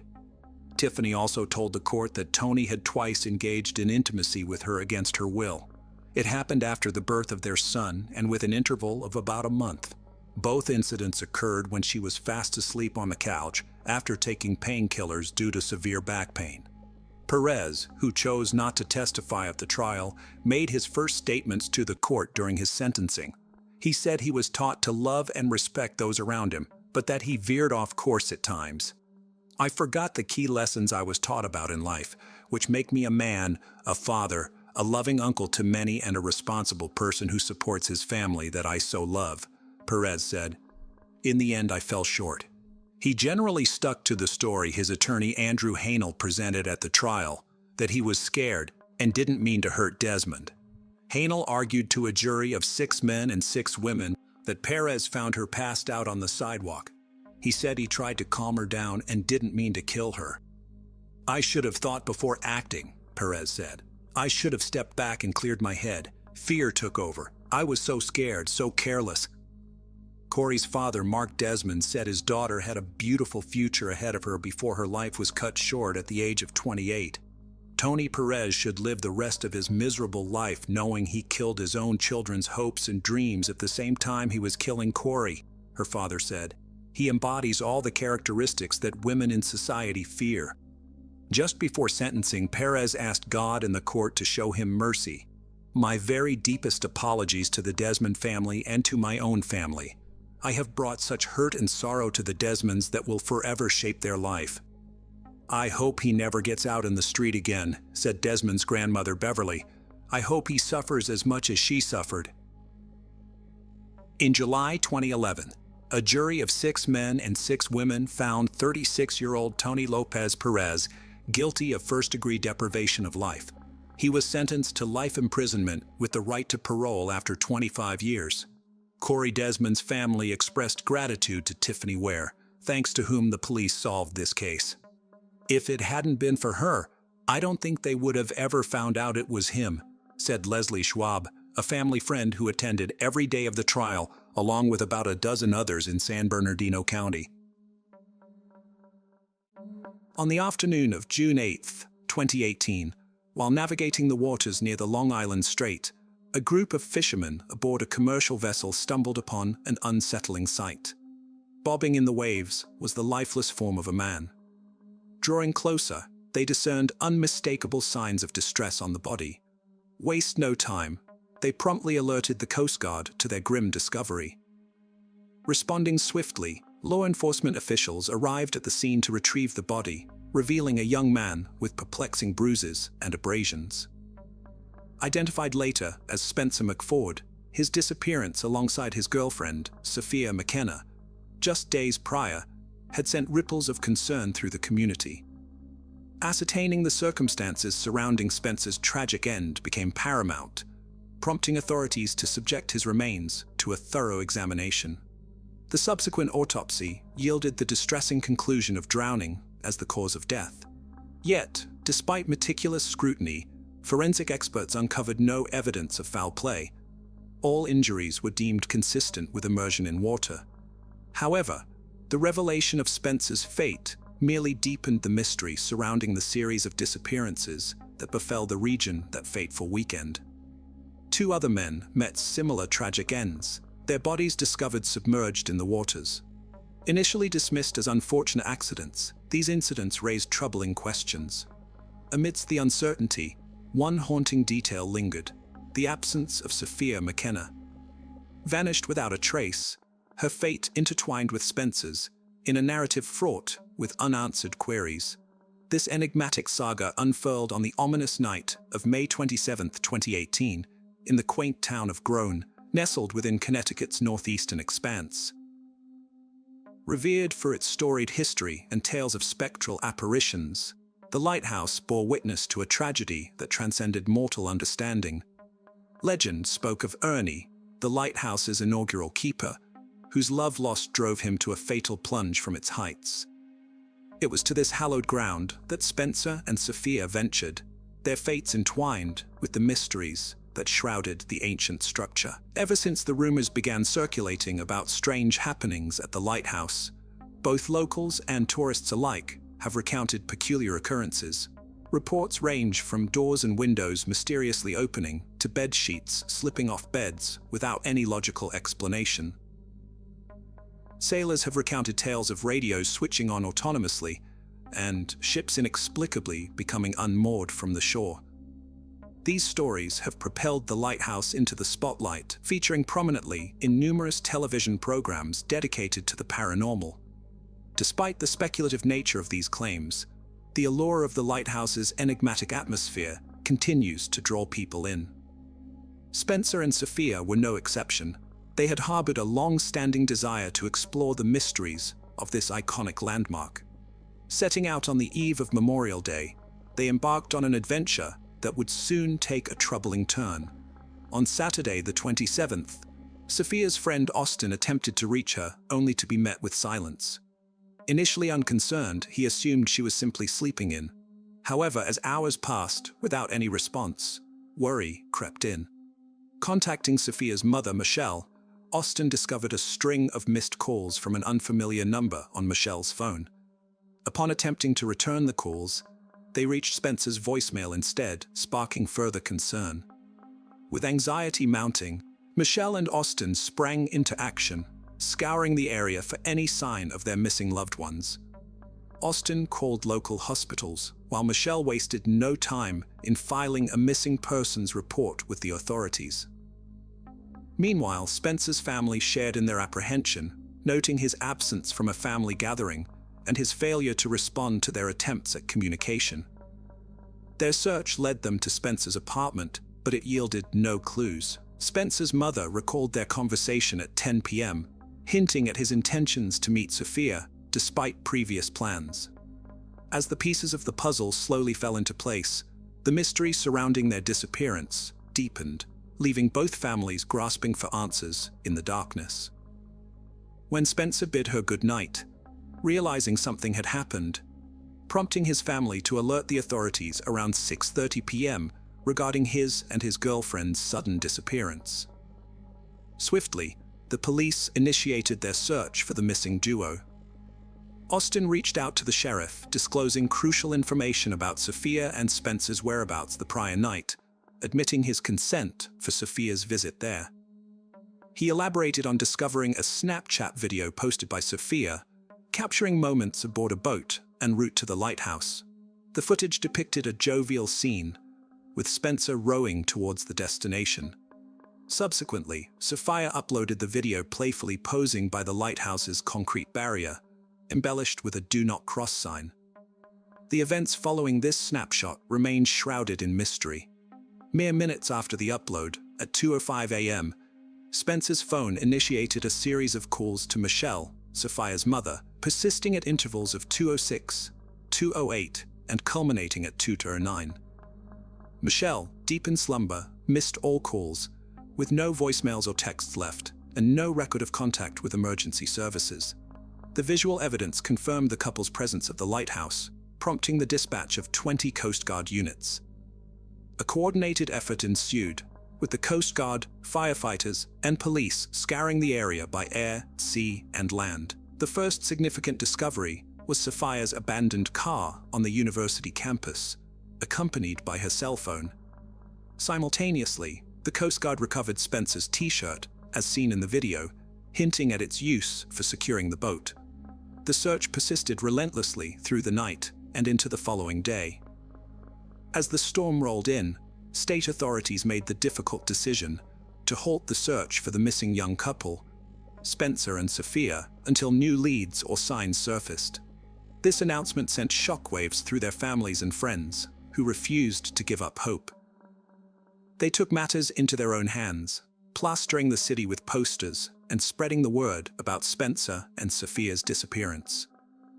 Their plea to the public for any information fell largely on deaf ears, despite the bustling streets at the time of their vanishing yielding no witnesses.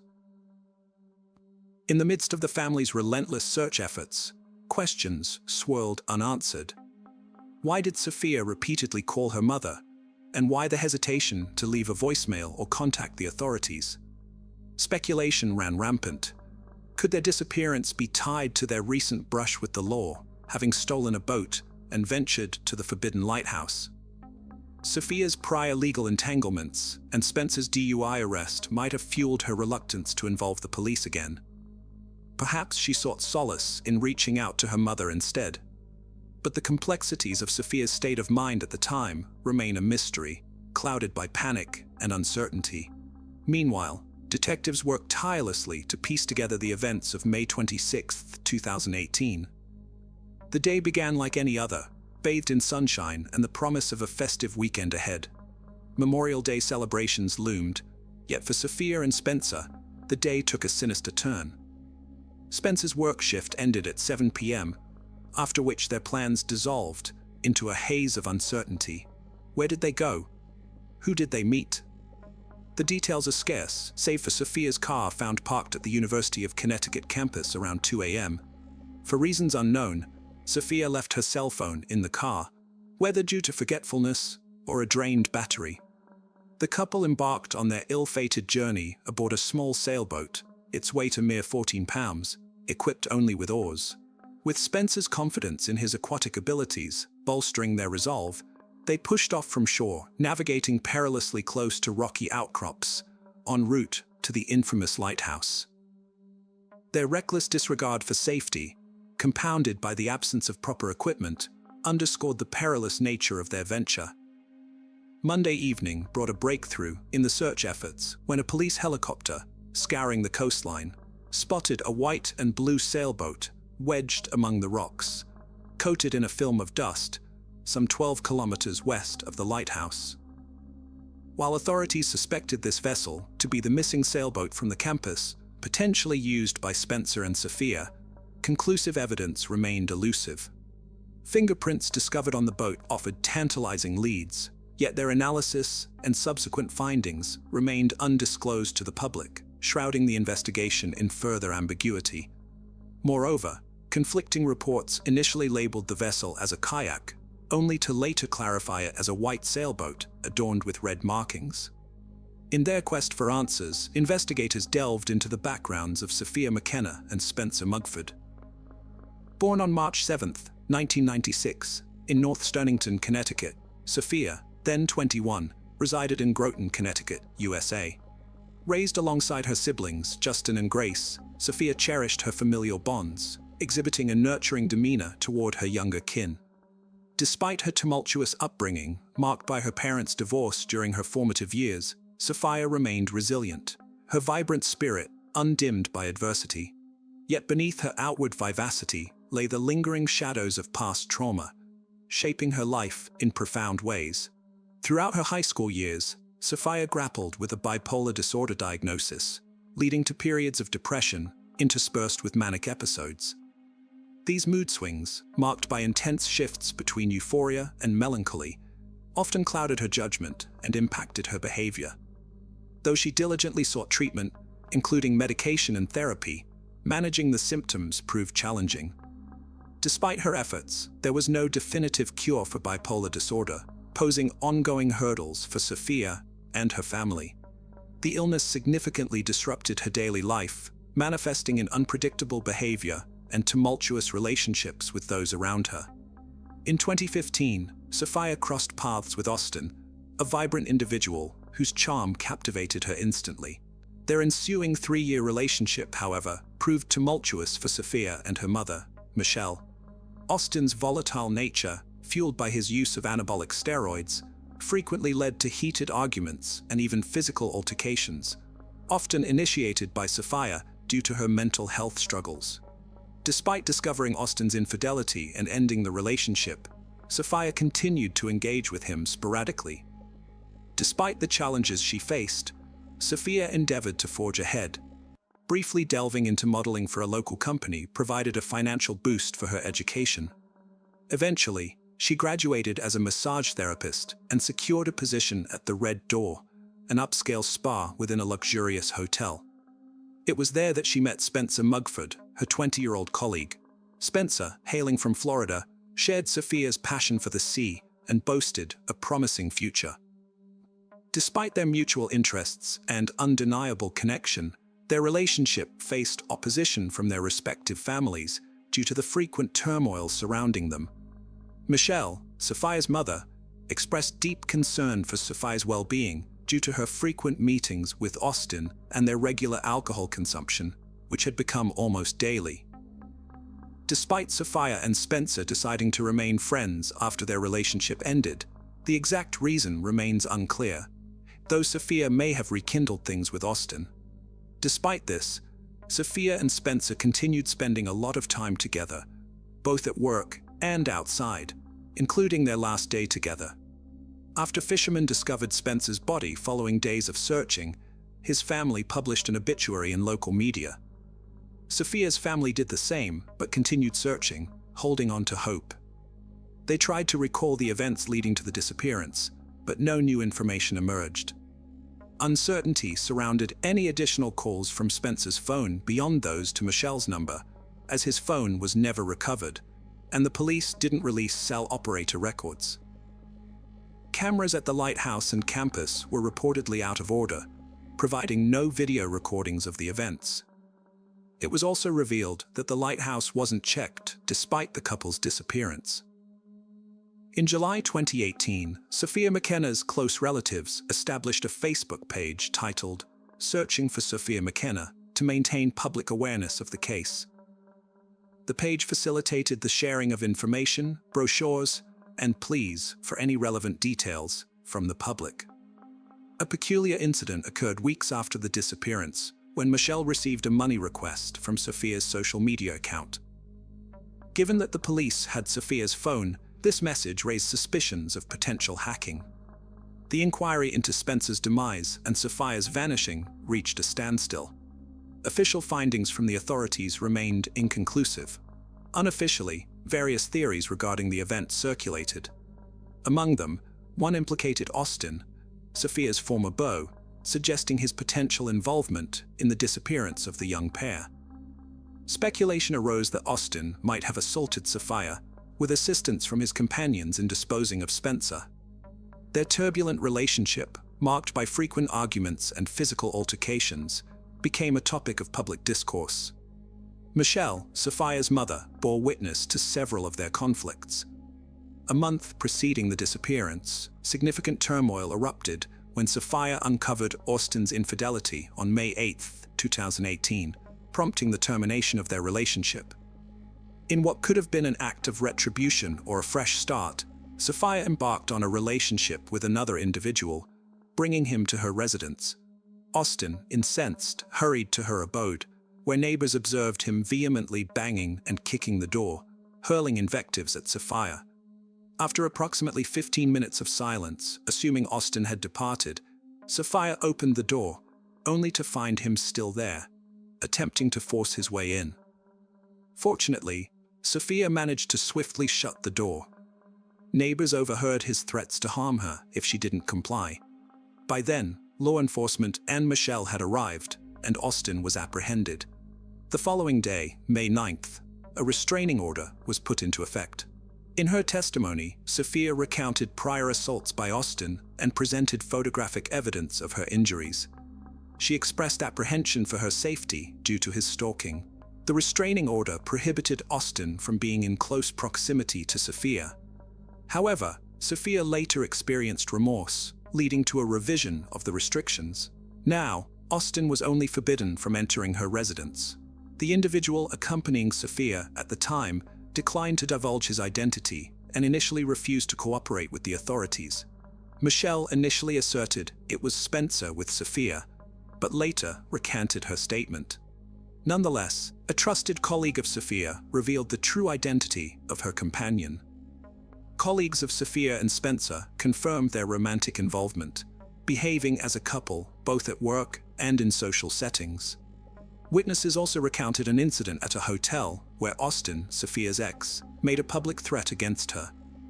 Nevertheless, Austin and his father joined in the search efforts for the missing duo, employing a private helicopter and distributing flyers featuring their images throughout the city. Austin took to social media, proclaiming Sophia as his girlfriend of 3 years, and clarifying that her relationship with Spencer was purely platonic.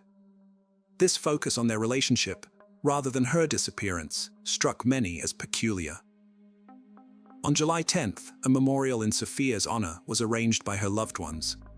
Austin attended the gathering, accompanied by Michelle, and later shared a since-deleted post online. "Rest in peace, baby. We'll meet again soon." According to Austin's account to the authorities, He spent the entirety of May 26th with Sophia, even defying a court order to meet with her, and they had plans for the following day. A friend of Austin reported that around 3 a.m. on the night of the incident, Austin messaged Sophia, claiming to be at the gym with a friend, though the plausibility of this was questioned as gyms are typically closed at that time. Austin's family asserts he was at home before purportedly heading to the gym. An undisclosed witness mentioned Austin and his brother being invited to a party that day. While initially intending to go, Austin later cited fatigue and backed out. These discrepancies cast doubt on Austin's whereabouts during Sophia and Spencer's disappearance, leaving unanswered questions. Described as volatile, possibly exacerbated by alleged steroid use, Austin's acquaintances raised concerns about his temperament.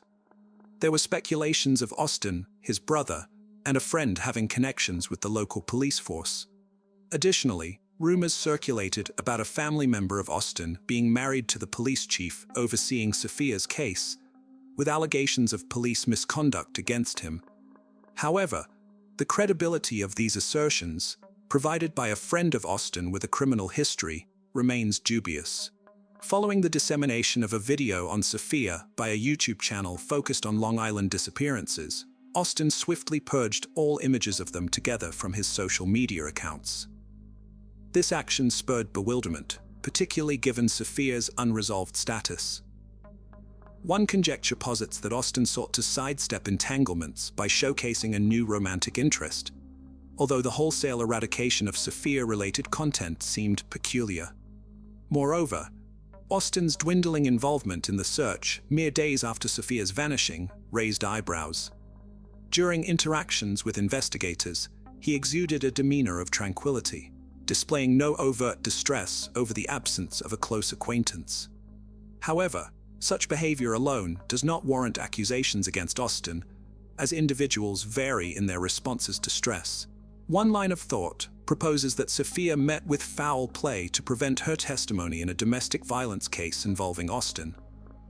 Her absence of testimony ultimately led to the dismissal of the case, mirroring events from the summer of 2018. Notably, Austin is not formally implicated in this speculation. It remains conjectural while the investigation persists. An alternative narrative contemplates the possibility that Sophia and Spencer encountered perilous individuals at the lighthouse. Despite the bustling holiday crowd, witnesses either failed to recall their presence or deemed the information insignificant, resulting in no police reports. Sophia's mother speculated about abduction or human trafficking, though no evidence or ransom demands substantiate these notions. Law enforcement also entertained the scenario of an accident stemming from reckless choices. The young couple embarked on an ill-equipped boat sans life jackets into turbulent currents. Upon reaching the lighthouse, they secured the boat with Spencer's t-shirt, documented their visit, only to realize the boat had drifted away, banking on Spencer's swimming proficiency. Spencer's misjudgment of the water's coldness might have been critical. The obscurity, often altering perceptions of distance, possibly misled him into believing the boat was nearer. Exhausted from his day's labor and the swim to the lighthouse, Spencer faced the peril of drowning. Upon realizing Spencer's absence, Sophia attempted to contact her mother for aid. In a state of desperation, she could have leaped in to rescue Spencer, risking her own life. Despite Sophia's lack of swimming prowess, the influence of alcohol might have driven her to an irrational decision. Another scenario suggests she might have been traversing the lighthouse's narrow ledge, searching for Spencer, only to trip, plummeting with her phone into the water, ultimately succumbing to the current. While these theories persist, they lack official validation and suspects, circulating primarily on social media. Sophia's loved ones persist in their quest for her, yearning for answers. In 2019, an independent detective stumbled upon bones near the shore, promptly alerting the authorities. Regrettably, the bones were dismissed as animal remains upon police inspection, forgoing forensic analysis due to cost constraints. Many facets of the case raise suspicions, warranting a thorough inquiry. The unresolved disappearance of Sophia, a cherished member of a grieving family, demands relentless search efforts. Though bodies of other missing persons have been found in these waters, Sophia's remains elusive.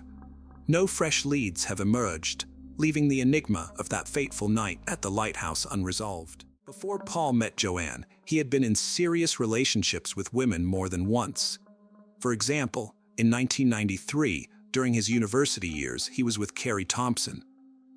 Although he didn't stay with her for long, this relationship revealed his violent tendencies. Carrie told the police about how Paul could switch during an argument and become aggressive, beating the walls and holding Carrie by force.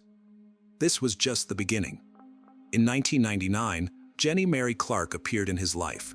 They wasted no time, and just 2 weeks after meeting, the wedding bells were already ringing. However, their marriage began with a real nightmare. On their wedding night, Paul attacked Jenny, and this was not a one-off incident. He continued to beat her and even strangled her into unconsciousness. Investigators claimed that this abusive behavior was repeated with Joanne. Despite this situation, Paul and Jenny decided to have a baby. Their daughter, Chloe, was born in 2000, and they divorced shortly after. When Chloe was 5 years old, Jenny met Joanne and immediately realized that Joanne was too naive for such a rude man and would face a tough battle with Paul. In 2002, he broke up with Jenny and began dating Joanne Nelson. Katie, Joanne's sister, said that Joanne most likely did not know about his criminal history. Otherwise, she would not have continued the relationship or wanted children with him. Their story began on the streets where Paul worked as a security guard in bars and clubs. He was 27 and already experienced in relationships, while Joanne was just starting her journey into adulthood at the age of 19. Despite the age difference, they found support in each other, running away from their parents' control and looking for their own space. At first, they lived with Paul's mother, and then they could afford to buy their own house. But happiness was slowly disappearing, fading away like smoke from a fire. The days turned gray, and the tension grew between them.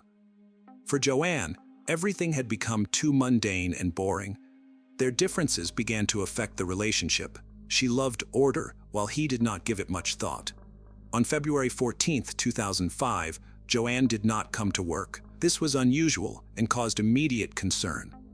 As the investigation revealed more and more information, the previously quiet and peaceful town was overtaken by a wave of shocking lies and deception. Joanne Nelson, a cheerful and bright young woman, always put the happiness of her loved ones above her own. As a child, she lived with her parents in the town of Hull, also known as Kingston upon Hull, on the east coast of Yorkshire, England. Her mother, Jean, was a teaching assistant, and her father, Charlie, worked as an engineer for the city council. It was in this town that Joanne grew up and became who she was. Joanne had a bright personality and was successful both academically and socially. She was an active athlete who loved netball, lacrosse, and swimming. She lived happily, enjoying her youth, but always harbored a deep desire to create her own family. She initially tried her hand at medicine, but the emotional toll of being a nurse proved too difficult for her. Her loved ones remember how she would come home saddened by the suffering of her patients. Later, Joanne considered working abroad, but ultimately chose to work at an employment center in Hull to be closer to her family and friends. She found fulfillment in making people's lives better by helping them find jobs and improve their skills. Joanne's dedication and kindness left a lasting impact on those around her, making her absence even more profound and alarming when she did not show up for work that fateful February day. On Valentine's Day 2005, Joanne Nelson vanished without a trace, turning a day meant for love into a day of horror and mystery. Her disappearance was a nightmare for her parents. When her boyfriend reported her missing to the police, a sense of foreboding filled the air. That night turned dark and ominous, leaving Joanne's family and friends enveloped in fear and uncertainty. Instead of enjoying the evening with his beloved, Paul found himself speaking with the police. He claimed that the last time he saw Joanne was when she was asleep, and upon his return from work, she was gone. It was as if she had vanished into thin air, leaving only shadows of fear and hope behind. At 22 years old, Joanne's sudden disappearance caused great distress among her loved ones. The situation became even more perplexing when she missed significant events, such as her best friend's father's funeral and her sister Katie's 19th birthday. The police swiftly launched a large-scale search operation involving numerous law enforcement officers, military personnel, and volunteers. Joanne's father was vocal about his suspicions regarding Paul, questioning how he could be involved in the disappearance of such a responsible young woman. Katie, although aware of her father's concerns, found it hard to believe that Paul had any role in Joanne's vanishing. The family's worry and confusion only deepened as days turned into weeks without any sign of Joanne. Paul threw himself into the search efforts, collaborating with volunteers, concerned relatives, and friends. Despite lacking family consent, he granted multiple interviews to the press, keen to aid in the search.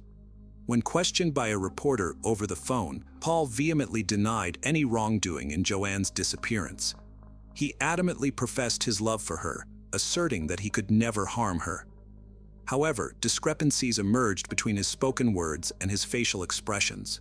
Expert Cliff Lansley scrutinized Paul's demeanor during a televised interview, identifying peculiarities.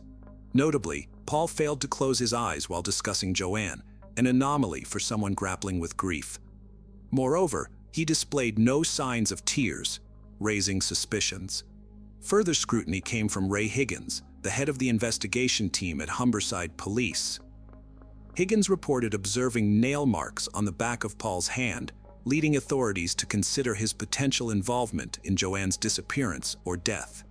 Eventually, Paul's mother, unable to bear the emotional turmoil any longer, divulged crucial information about Paul's actions to the authorities, potentially shedding light on Joanne's fate.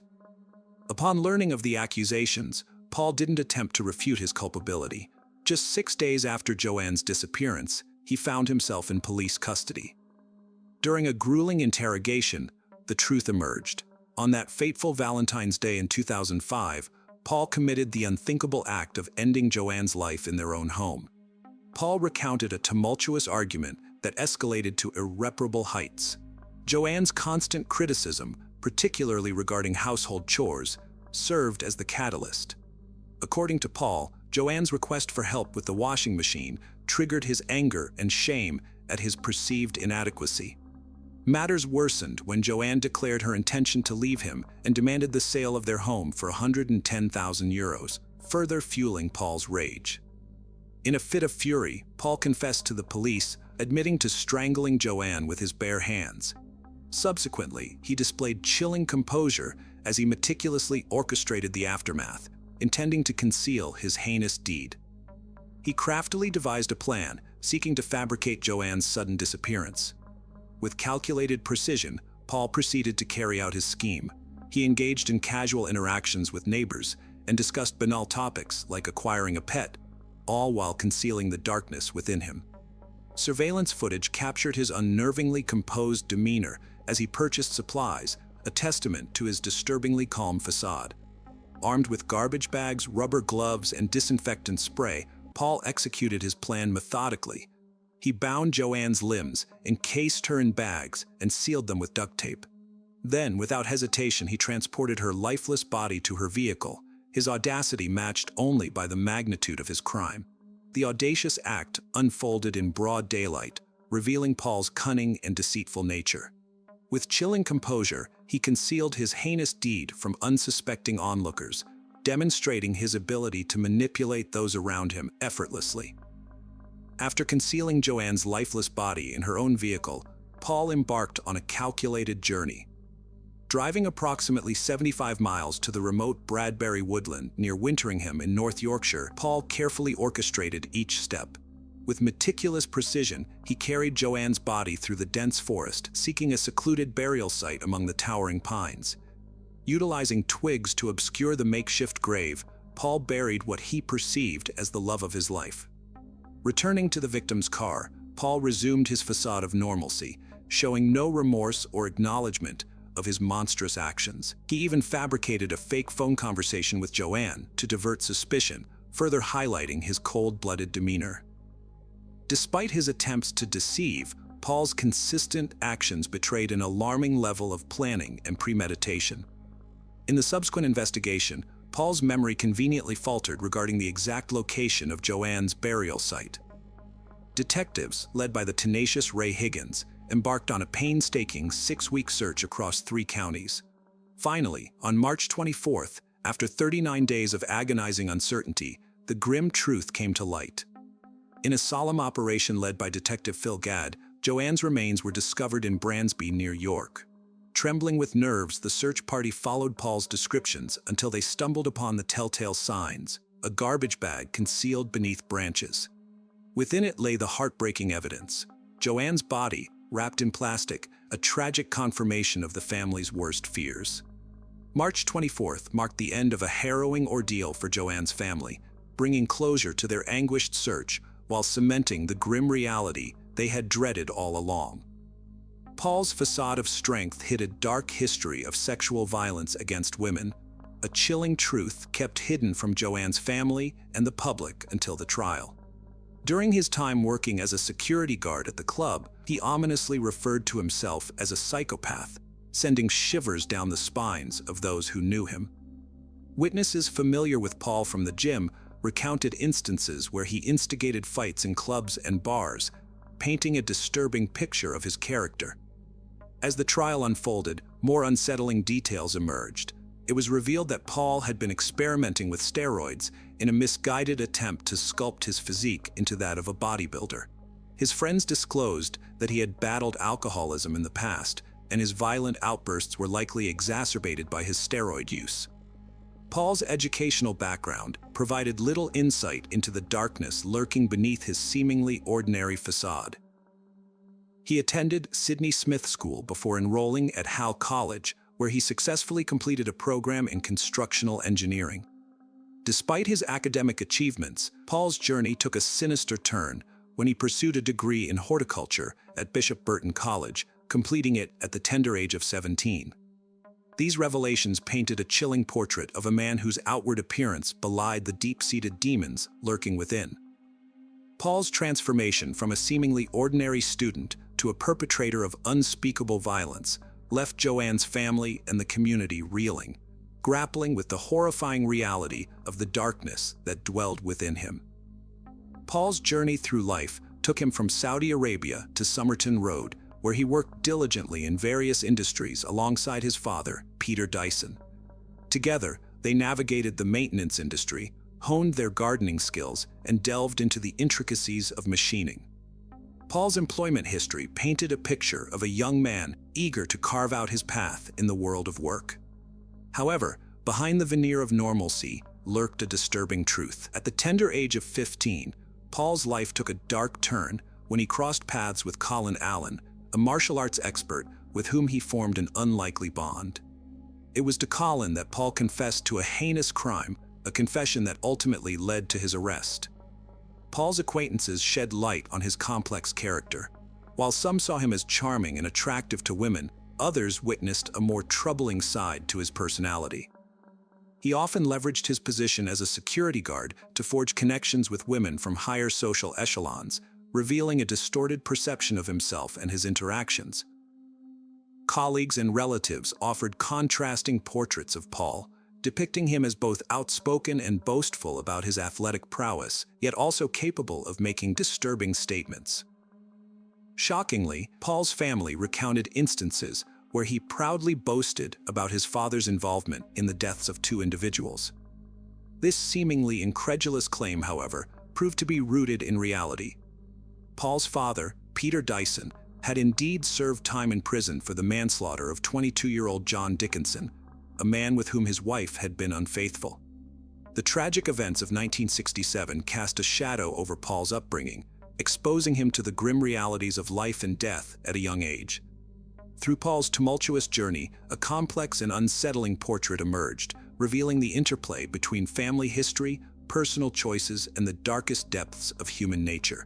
In 1974, a mere 2 days after Paul entered the world, tragedy struck with haunting consequences. Peter Dyson, his father, found himself entangled in a fatal accident. Behind the wheel, he collided with 47-year-old Gordon Kell, who was returning home after jubilantly celebrating a silver wedding anniversary. In a chilling turn of events, Peter fled the scene, leaving Gordon to perish on the roadside. Despite the gravity of the situation, Paul idolized his father, viewing him through a lens of admiration and heroism. The untimely demise of Peter in 2000, succumbing to a heart attack in the midst of their life in Saudi Arabia, left an indelible mark on Paul's psyche. It cast a shadow over his existence, shaping the trajectory of his fate in ways both profound and ominous. As the trial unfolded on November 7, 2005, a hushed courtroom bore witness to a startling revelation. Paul, in a dramatic turn of events, stunned onlookers by entering a guilty plea. Joanne's family, bracing themselves for a protracted and grueling legal battle, found themselves thrust into a realm of disbelief and uncertainty. In a moment of collective astonishment, they whispered affirmations as Paul's admission reverberated through the chamber. Throughout the proceedings, Paul maintained a stoic demeanor, his gaze fixed straight ahead or cast downward, deliberately avoiding the piercing stares of Joanne's grieving loved ones and the scrutiny of law enforcement. Not a flicker of emotion crossed his impassive countenance, not even during the formal announcement of the charges against him. His lawyer, Harry Barrell, stood before the court, acknowledging the gravity of the situation. With unwavering resolve, he conceded that there could be no excuse for the heinous act perpetrated by his client. In the wake of Paul's shocking confession, a pall of solemnity descended upon the courtroom, marking the beginning of a harrowing journey toward justice and closure. On Tuesday, November 8th, nearly 10 months after the tragic murder, Paul received his sentence: life imprisonment with a minimum term of 16 years. Remarkably, just 14 years later, in November 2019, at the age of 45, Paul found himself transferred to an open prison and recommended for day release. The parole board cited Paul's active engagement in self-awareness programs and successful completion of an intensive interpersonal relationship improvement program. Recalling the day of Joanne's disappearance, Katie was struck by Paul's behavior. She now regrets offering him comfort when he appeared at her doorstep. Later, when Paul wandered off, Katie, consumed by worry, searched for him. Finding him at the bus stop, she squeezed his hands in an attempt to provide support as he sat there, overcome with emotion. She even embraced him, hoping to offer solace. Reflecting on the moment, Katie admitted she hadn't initially noticed the scratches on his arm, but upon later reflection, she couldn't forgive herself for missing them.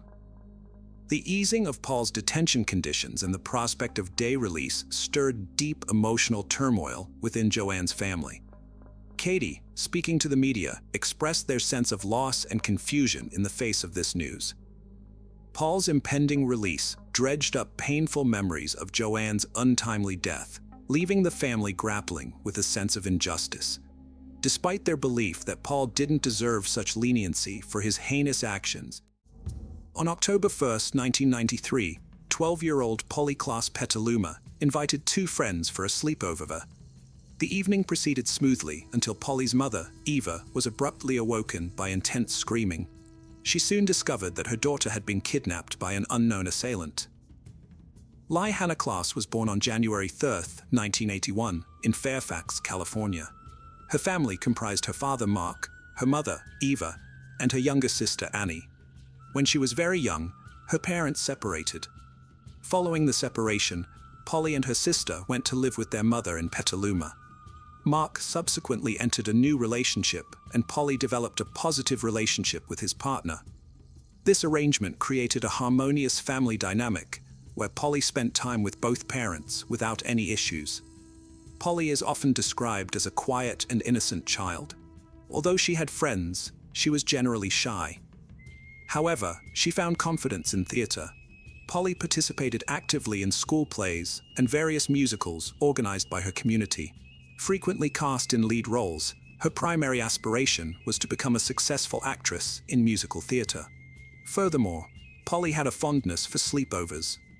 She enjoyed having friends over and visiting friends' homes for such gatherings, a regular activity within her social circle.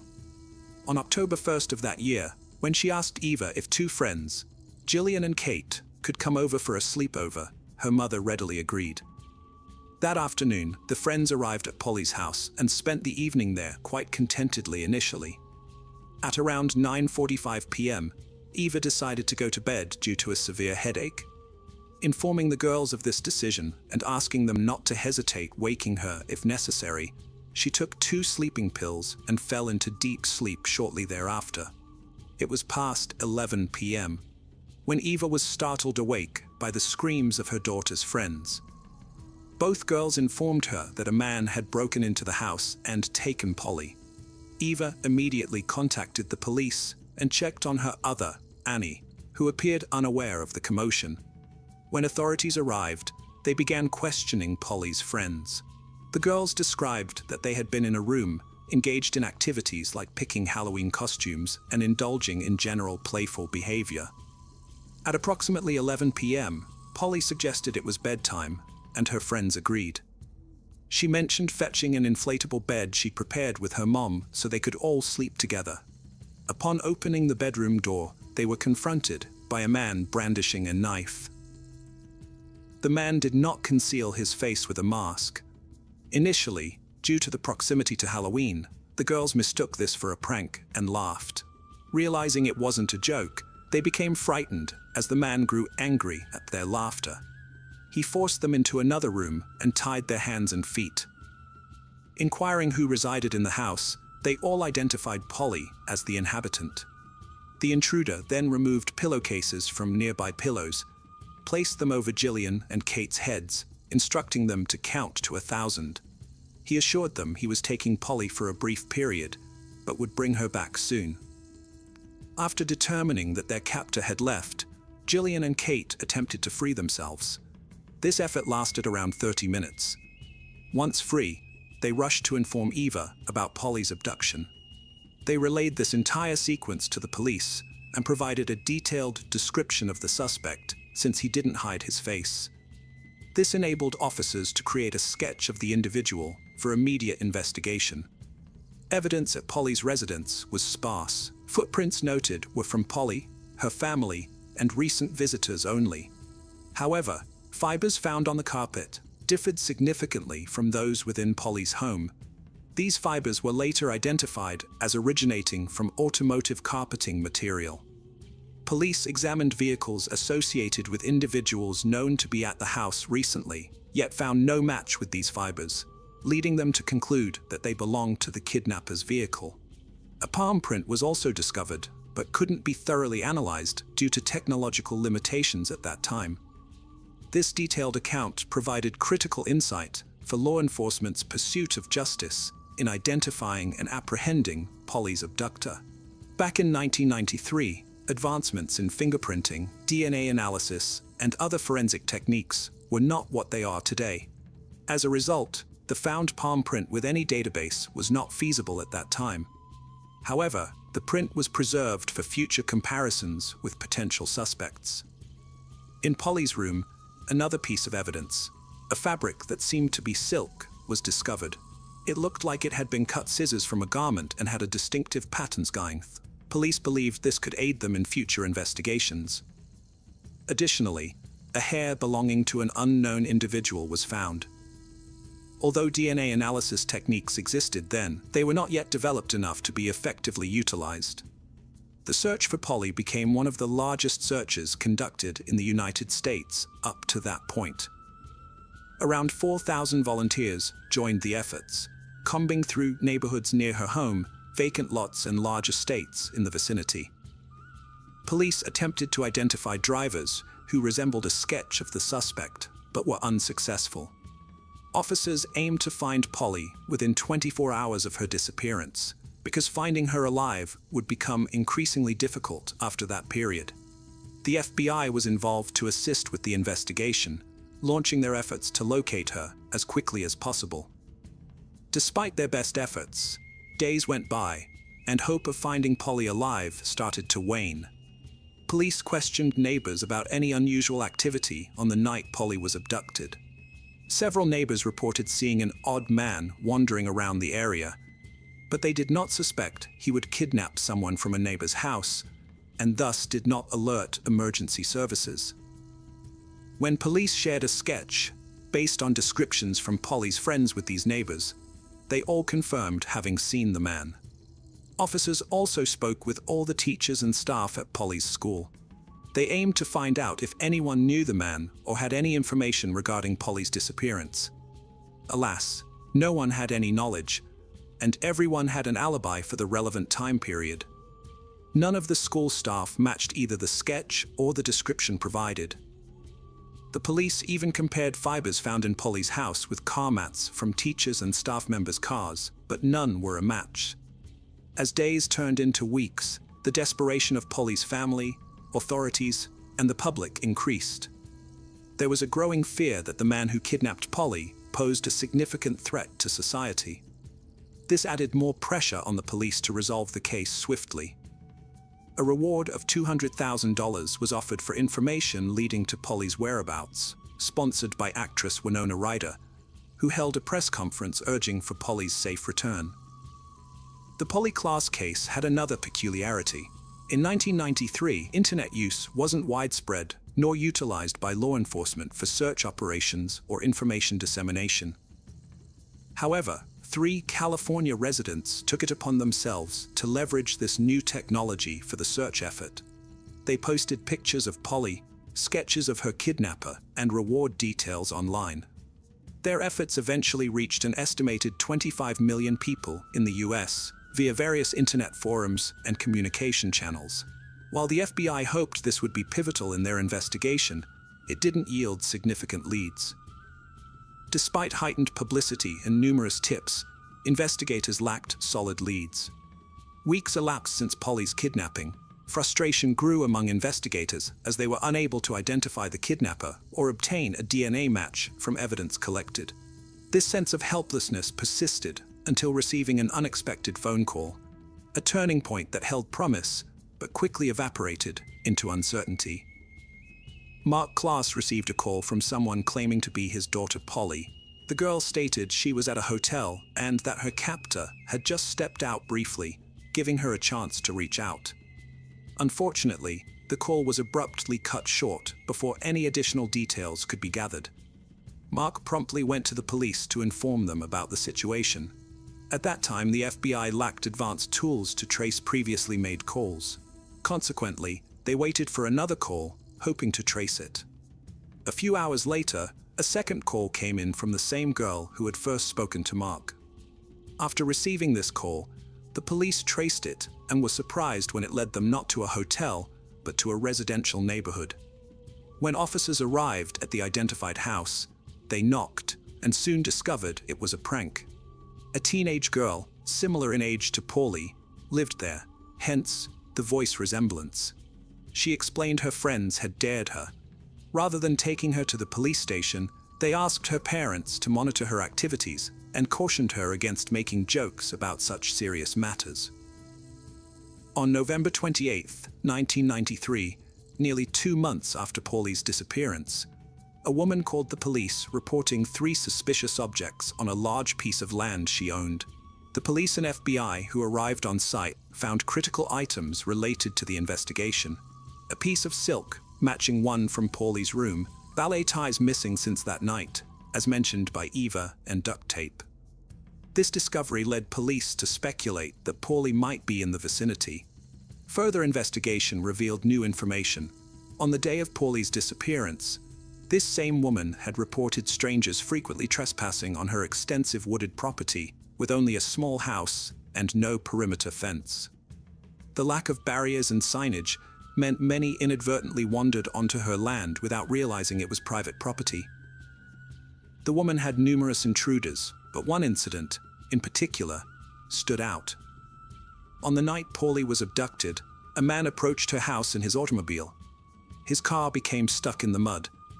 The nanny, who was caring for the woman's son, first saw the man, but refrained from confronting him due to fear. The homeowner also chose not to approach him, noting an angry expression in his eyes. They then contacted the police. When the officers arrived, they questioned the man about his presence on the property. He stated he was unaware it was private property and expressed willingness to leave quickly, but requested assistance freeing his car from the mud. The officers observed that the man appeared very nervous and scared. He was sweating and seemed possibly drugged. At that time, they lacked the means to conduct a drug test, and since he wasn't being overtly aggressive, they had no grounds for arrest. Consequently, they aided him in extricating his car from the mud, and he eventually drove away. This individual's name was Richard Allen Davis. Richard Allen Davis was born in 1954 in San Francisco, California. His childhood was fraught with violence inflicted by his parents. When Richard was 12 years old, his parents separated. His mother completely disowned him and left him with his father. Richard's father proved to be highly irresponsible, often leaving him alone for extended periods. Sometimes Richard stayed with neighbors or relatives when alone at home became untenable. By his teenage years, Richard started engaging in criminal activities. Stealing things and getting into street fights frequently led to reform school stints. At 17 years old came a significant turning point in Richard's life. He committed a violent robbery that nearly resulted in severe injury to his victim. Faced with two options by the court, reform school or joining the U.S. Army, Richard opted for military service, but lasted less than 2 years before receiving a dishonorable discharge due to continued misconduct and poor behavior. As Richard matured, he continued to encounter problems, and his criminal record grew significantly longer. Around the age of 20, he received a 15 sentence for robbery and kidnapping. Despite this, he served only 1 year of the sentence due to parole for good behavior. At that period, Richard was also troubled by another accusation. Many friends believed that he had been involved in the disappearance, a 19-year-old girl named Marlene. Although the police concluded that she had left voluntarily, her close friends were convinced Richard had a role in her disappearance after they attended a party together. These accusations remained unproven and were largely based on rumors. When Paulie disappeared, Richard was on probation and did not have a specific address. In response, the police issued a special bulletin exclusively for officers, urging them to exercise extreme caution. They withheld information from the media to prevent Richard from potentially fleeing California or even leaving the country. Ultimately, on November 13, 1993, Richard was arrested while driving under the influence of alcohol following a routine traffic stop by an officer. He failed a breathalyzer test. Upon inspection of his identity and photograph, the officer quickly realized that this was the individual linked to the Paulie kidnapping case. Proceeding with care, the officer informed Richard that he was being arrested for violating his probation due to drunk driving. Without resistance, Richard agreed and was taken into custody. Once at the police station, officers read him his rights and disclosed that he was actually being detained for Paulie kidnapping. During an extensive interrogation session, Richard eventually admitted to abducting Paulie. The police speculated that his confession might have been made under duress. Evidence collected included his palm print, which matched one found at Paulie's house perfectly. Carpet fibers from Paulie's house were identical to those in his car's carpet as well. Paulie's friends were brought in for questioning at the police station, where they unequivocally identified Richard as her abductor, stripling closure to their distressful ordeal. Another piece of silk, identical to the one found in the girl's room, was also discovered in his car and on the property of the woman who had contacted the police. Everything was against him, so he finally decided to confess. He mentioned that he had been using illegal substances with friends that day and was not feeling well. He made the decision to break into a house in a certain neighborhood to commit a burglary. Richard drove around for some time before arriving in Paulie's neighborhood. He noticed an open window in a house and decided to climb in. According to him, he did not plan anything, never saw Paulie, never saw her family, nor followed them. Once inside the house, he looked for valuables, but found few items of interest. Just as he was about to leave, Paulie opened the bedroom door and saw him. Richard observed that Paulie appeared very frightened, so he ultimately decided to take her with him. He stated that he put Paulie in his car, began driving, and after a while stopped at a vacant lot. There, he violated Paulie. Following this incident, he resumed driving. When the woman and babysitter saw Richard on private property, Polly was still in the back seat of his car. When police officers helped him pull his vehicle out of the mud, Polly was still alive. This caused much frustration among law enforcement personnel who believed her life could have been saved. Afterwards, Richard said he drove down the highway where he strangled Polly, dug a grave and left her body there. On December 4, 1993, Richard informed police about the precise location of the grave where they began their search efforts. 2 months and 3 days after her kidnapping, Polly Klaas's body was located on the side of a highway in a grave dug by Richard himself. Forensic examination revealed little additional information.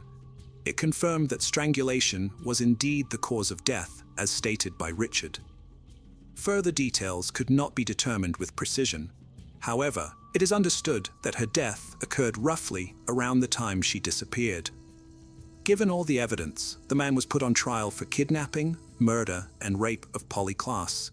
During the trial, Richard had a chance to speak. He not only apologized to the family, but also made a serious accusation against Polly's father, claiming he abused her. Richard stated that she said to him, "Don't do to me what my father does to me." This caused Polly's father to yell and almost stand up to hit him, though he was restrained by others. The defendant's words shocked everyone present. Not just because of his accusation and lack of genuine apology, but also because no one believed Polly's father had done such things. Although it wasn't proven, Polly's former partner even defended him. On June 18, 1996, Richard was found guilty of Polly Klaas's kidnapping and murder. In August of that year, he received a death sentence. He attempted to challenge this sentence but failed. Then in 2006, after overdosing on pills in his cell, he was found unconscious but revived and sent back to prison. In 2009, his lawyer tried appealing his conviction to the Supreme Court, but was unsuccessful. The Supreme Court confirmed that he should be executed. Richard's attorney mentioned plans for further appeals. As a result of these continued appeals, Richard has remained on death row for several years without being executed. There is hope that once all appeals are exhausted within the next few years, the execution will proceed as planned. Amy Widener faced a significant life change when she became a mother at only giving birth to a daughter. This development was notably challenging for her mother, Gloria Widener. Despite the difficulties, Gloria steadfastly supported her daughter. Little did Gloria know that the complexity of handling her daughter's early pregnancy would soon be eclipsed by an even more distressing event, affecting their family just 2 years later. Born in 1973, Amy Widener was part of a large family that included her older brother, John Paul, who was 1 year older than Amy, and 2 younger sisters, Nee and Cassie, who were 1 and 4 years younger respectively. Their mother, Gloria Widener, single-handedly raised the children following a long-ago divorce from their father, who played no role in their upbringing. The family of 5 resided in Indianapolis, where Amy was her mother's primary aide, handling cooking, cleaning, and caring for her sisters. Amy harbored dreams of becoming a teacher. She was known for her bright and cheerful demeanor as well as an engaging smile. However, at age 14, Amy's life took an unexpected turn when she became pregnant. Initially hesitant to share the news with her mother, she concealed her growing belly under loose clothing for over 5 months. Eventually, the pregnancy became difficult to hide any longer. After nearly 6 months, Amy found the courage to approach her mother. Breaking down in tears, she revealed her situation. "Mom, I don't want you to hate me," she tearfully confided. Although taken aback by the news, Gloria embraced her daughter with comforting words of support despite feeling overwhelmed and uncertain about what lay ahead. "I was stunned. I just couldn't believe it," Gloria recounted later. "I thought it was the worst thing that could happen in my life," she added, unaware of even more heart-wrenching events that were yet to unfold. Amy Widener's baby was fathered by Tony Aber, 20, who was a friend of her elder brother. Their relationship had been a well-kept secret. None of their family members were aware of their intimacy until Amy's pregnancy came to light. Gloria, Amy's mother, swiftly intervened. She prohibited any further contact between Amy and Tony. She insisted that Amy cut ties completely with the father of her unborn child, laying down strict conditions for her daughter's future interactions. On October 25, 1987, Amy Whitner embraced motherhood by welcoming her daughter Emily into the world. Remarkably, just 6 days after giving birth, Amy resumed her education. Now she juggled the responsibilities of being a new mother. Gloria Whitner, recognizing the importance of education for her daughter's future, provided unwavering support to Amy. She often cared for Emily to facilitate Amy's schooling. Gloria also acknowledged Amy's need for a typical teenage life and allowed her time with friends. Amy's dedication to her studies never waned, even amidst the demands of motherhood. She continued to excel academically, earning praise from her teachers for her diligence and hard work. The Whitner family adapted to the new addition by sharing the responsibilities of caring for Emily. Life seemed to be realigning on a positive path as years passed. Amy successfully navigated her challenges. However, just as they found their footing, a sudden turn of events altered everything. On November 13, 1989, 16-year-old Amy awoke with a severe sore throat and decided to stay home from school with her 2-year-old daughter Emily. When Gloria offered to take Emily to the nanny's house, Amy opted to keep her daughter with her. After the family shared breakfast, they dispersed for the day. Gloria headed to work, and Amy's siblings went off to school, leaving Amy and Emily at home alone. Concerned after no answer from multiple calls made at 9:30 a.m., and again hours later, Gloria asked a neighbor to check in on them. The neighbor's report of an unresponsive and unusually quiet house worried Gloria. So she left work and rushed home. Upon arrival, she found Emily sitting on the stairs. Receiving no answer to her calls for Amy prompted her venture upstairs.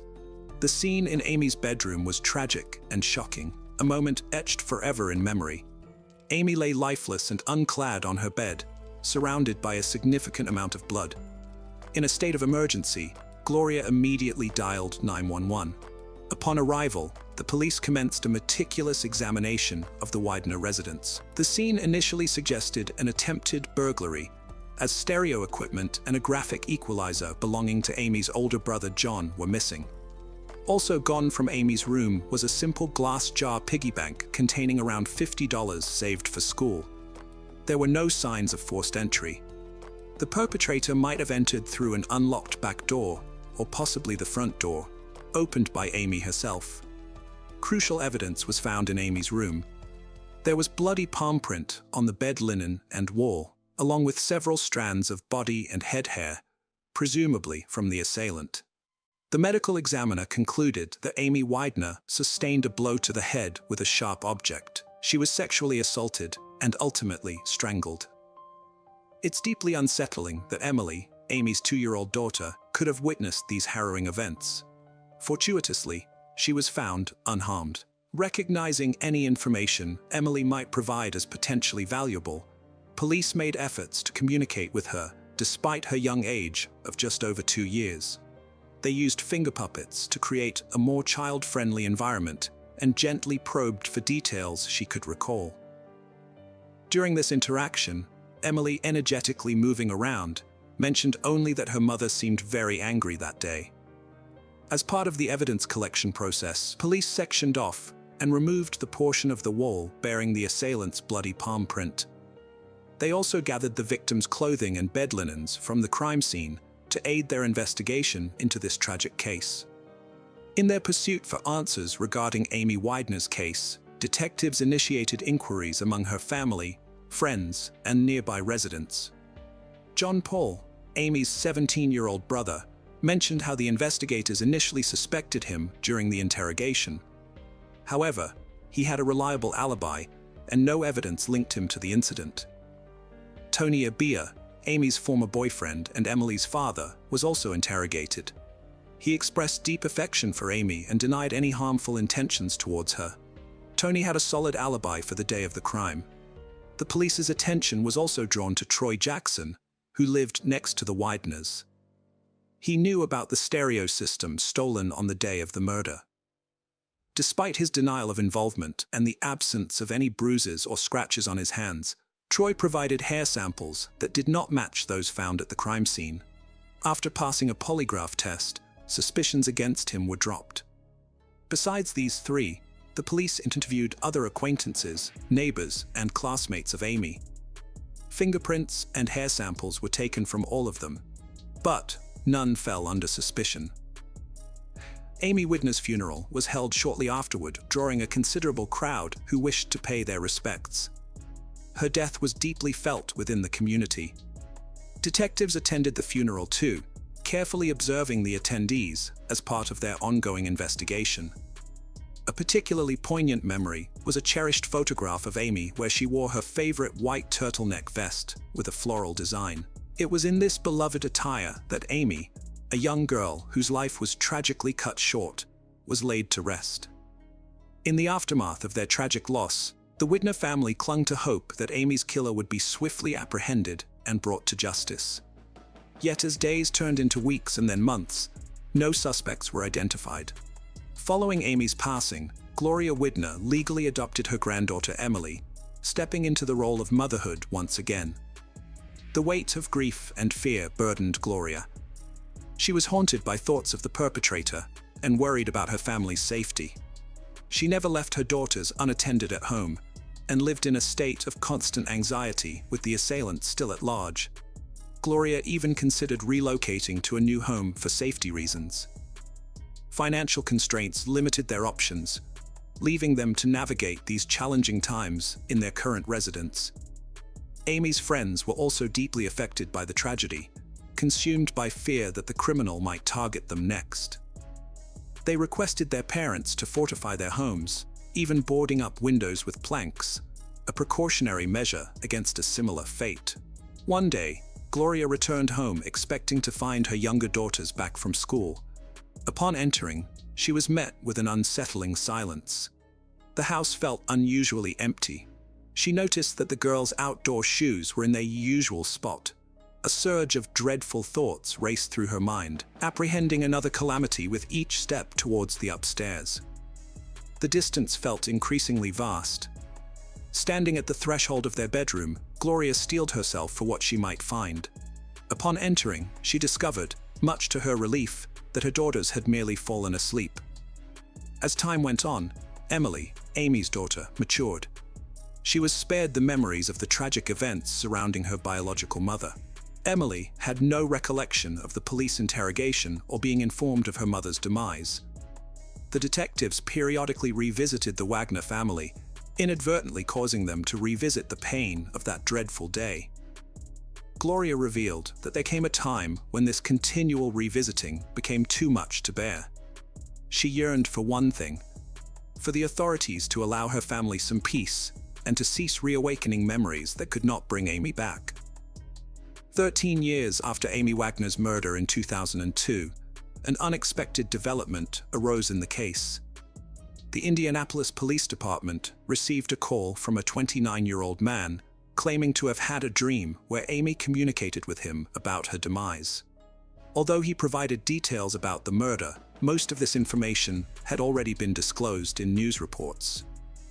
The police investigated this individual, who was 16 at the time of the incident, and resided across the street from Amy's home.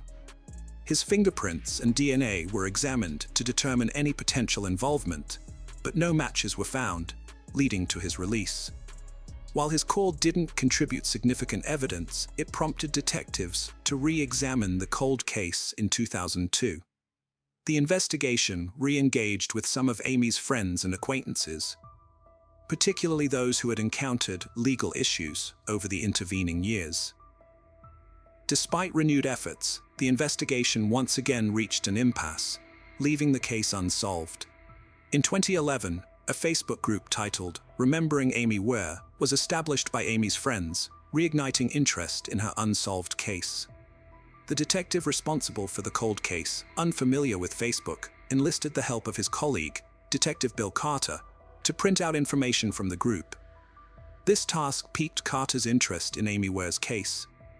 Although his expertise was in non-homicide-related illegal activities, Carter felt compelled to explore the case files of Amy's murder during his free time. Carter delved deep into the 2-decade-old case. He scrutinized every detail in the file, re-examining evidence and reviewing school attendance records from the day of the murder. He also scrutinized the funeral attendance list. He inputted the case details into a database and identified overlooked leads, including several friends of Amy's brother who had never been interviewed by the police, nor had their DNA been collected. In his pursuit of new leads, Detective Carter reached out to the Were family and Amy's friends in 2011, seeking names of individuals who might possess information about the case. He initiated DNA collection from persons previously overlooked in the initial 1989 investigation following the crime. The police had canvassed the neighborhood where the Wers lived and documented residents' names. Amy had long-standing friends, and while she reiterated most of the previously known and investigated, she also mentioned an unfamiliar name to Detective Carter: Rodney Dink. In 2012, Detective Carter received authorization from the Cold Case Unit to formally take on Amy Wagner's case. His first step was to locate Rodney Dink to ascertain whether he could be a potential suspect. The Wagner family was quite familiar with Rodney, as he was a friend of Amy's older brother, John Paul. They spent time together engaging in activities like biking and fishing. When Carter inquired about Rodney with John Paul, he described him as a reserved individual who largely kept to himself and had never aroused suspicion. Carter visited the home of 40-year-old Rodney Dink, who resided with his mother near the Wideners. Rodney was employed at an auto parts store, had been divorced for some time, and had a grown son with whom he had minimal contact. Upon Carter's arrival at Rodney's residence, his mother greeted him and informed the detective that Rodney was at work. Carter left his business card requesting Rodney contact him upon his return. That evening, Rodney called Carter, who promptly requested a meeting to discuss Amy Wagner's murder case. Rodney consented to the meeting and allowed Carter to visit at his house. However, when Carter returned for the meeting, Rodney was nowhere to be found. Carter examined Rodney's criminal background and found that he had previous charges for assault in 1991 and theft in 1997. With Rodney's fingerprints already in the database, they were compared with the palm print found at the Wagner residence. This test aimed to either connect or exonerate Rodney from the crime. When the results came back, they confirmed a match between Rodney's prints and the bloody palm print at the crime scene. After 23 years, a suspect was finally identified. However, Rodney had vanished from his home, prompting an intensive search by the police. The breakthrough came when Rodney's credit card activity revealed a rented car with an OnStar tracking system. The detectives located the car in Indianapolis where Rodney was hiding. Rodney, while at a friend's house, was confronted by the police. Brandishing a knife and declaring his innocence, he ultimately injured himself during the encounter. He attempted to attack the officers but was subdued with a taser, handcuffed, and then taken to the hospital. During a 2-day hospital interrogation that was recorded on camera, Rodney confessed to Amy's murder. He initially claimed his intent had been burglary and had not anticipated Amy's presence due to her illness. Rodney recounted entering through a sliding glass door and being startled by Amy. In a panic, he hastily grabbed the nearest object and struck her on the head, which led to her death. As he recounted the incident over 2 days, Rodney frequently mentioned his vague recollection of the events of that day. He attributed this fogginess to the 23 years that had elapsed since the crime occurred. His account of his actions lacked precision. At one point, he even suggested he had visited the house with an acquaintance he referred to as Bag. However, Rodney struggled to recall clear details about this supposed accomplice and could not provide a description of their appearance. According to Rodney, Bag had initially kept watch outside before joining him inside, where they both confronted Amy. When questioned about Emily's presence during the incident, Rodney claimed he did not see her, nor was aware of her cries in the house, oblivious to the fact that she had been nearby throughout the ordeal. Throughout the interrogation, Rodney remained composed and polite, not exhibiting behavior typically associated with a murderer, possibly due to the passage of time since committing the crime. His DNA sample was taken, and as anticipated, it matched that found in 1989 on Amy Wagner's bedsheet and blanket. The disclosure of Rodney's guilt came as a profound shock to the Wagner family. They struggled to reconcile the image of the quiet, unassuming Rodney with his heinous act. Rodney wasn't just Amy's older brother, John Paul's friend and classmate. He also lived across the street and frequently visited their home. Remarkably, Rodney had even attended Amy's funeral, mourning with others and extending condolences to Gloria Wagner. Later, Detective Carter discovered Rodney's signature in the guest book at Amy's funeral. Upon revisiting the case, he found that Rodney's name was first mentioned in 2003 by Tony Abercrombie, Amy's former boyfriend and Emily's biological father, who pointed out Rodney's regular visits to the Wagner family. Carter deduced that back in 1989, for some unknown reason, Rodney Den had evaded suspicion entirely. He wasn't considered a suspect or even questioned at that time. In 2012, while investigating Rodney Den's background further, detectives unearthed another grim detail. Rodney's biological son, Dylan Dank, was imprisoned for a crime committed in 2009. At just 16 years old, Dylan had fatally assaulted his birth mother, Mary McHenry. He claimed he acted out due to her abuse and insults, ultimately using a baseball bat to inflict fatal injuries. Tragically, Mary succumbed to her wounds. Dylan turned 17 just days after the incident. This eerie parallel, father and son committing significant crimes at almost similar ages, struck detectives as both chilling and peculiar.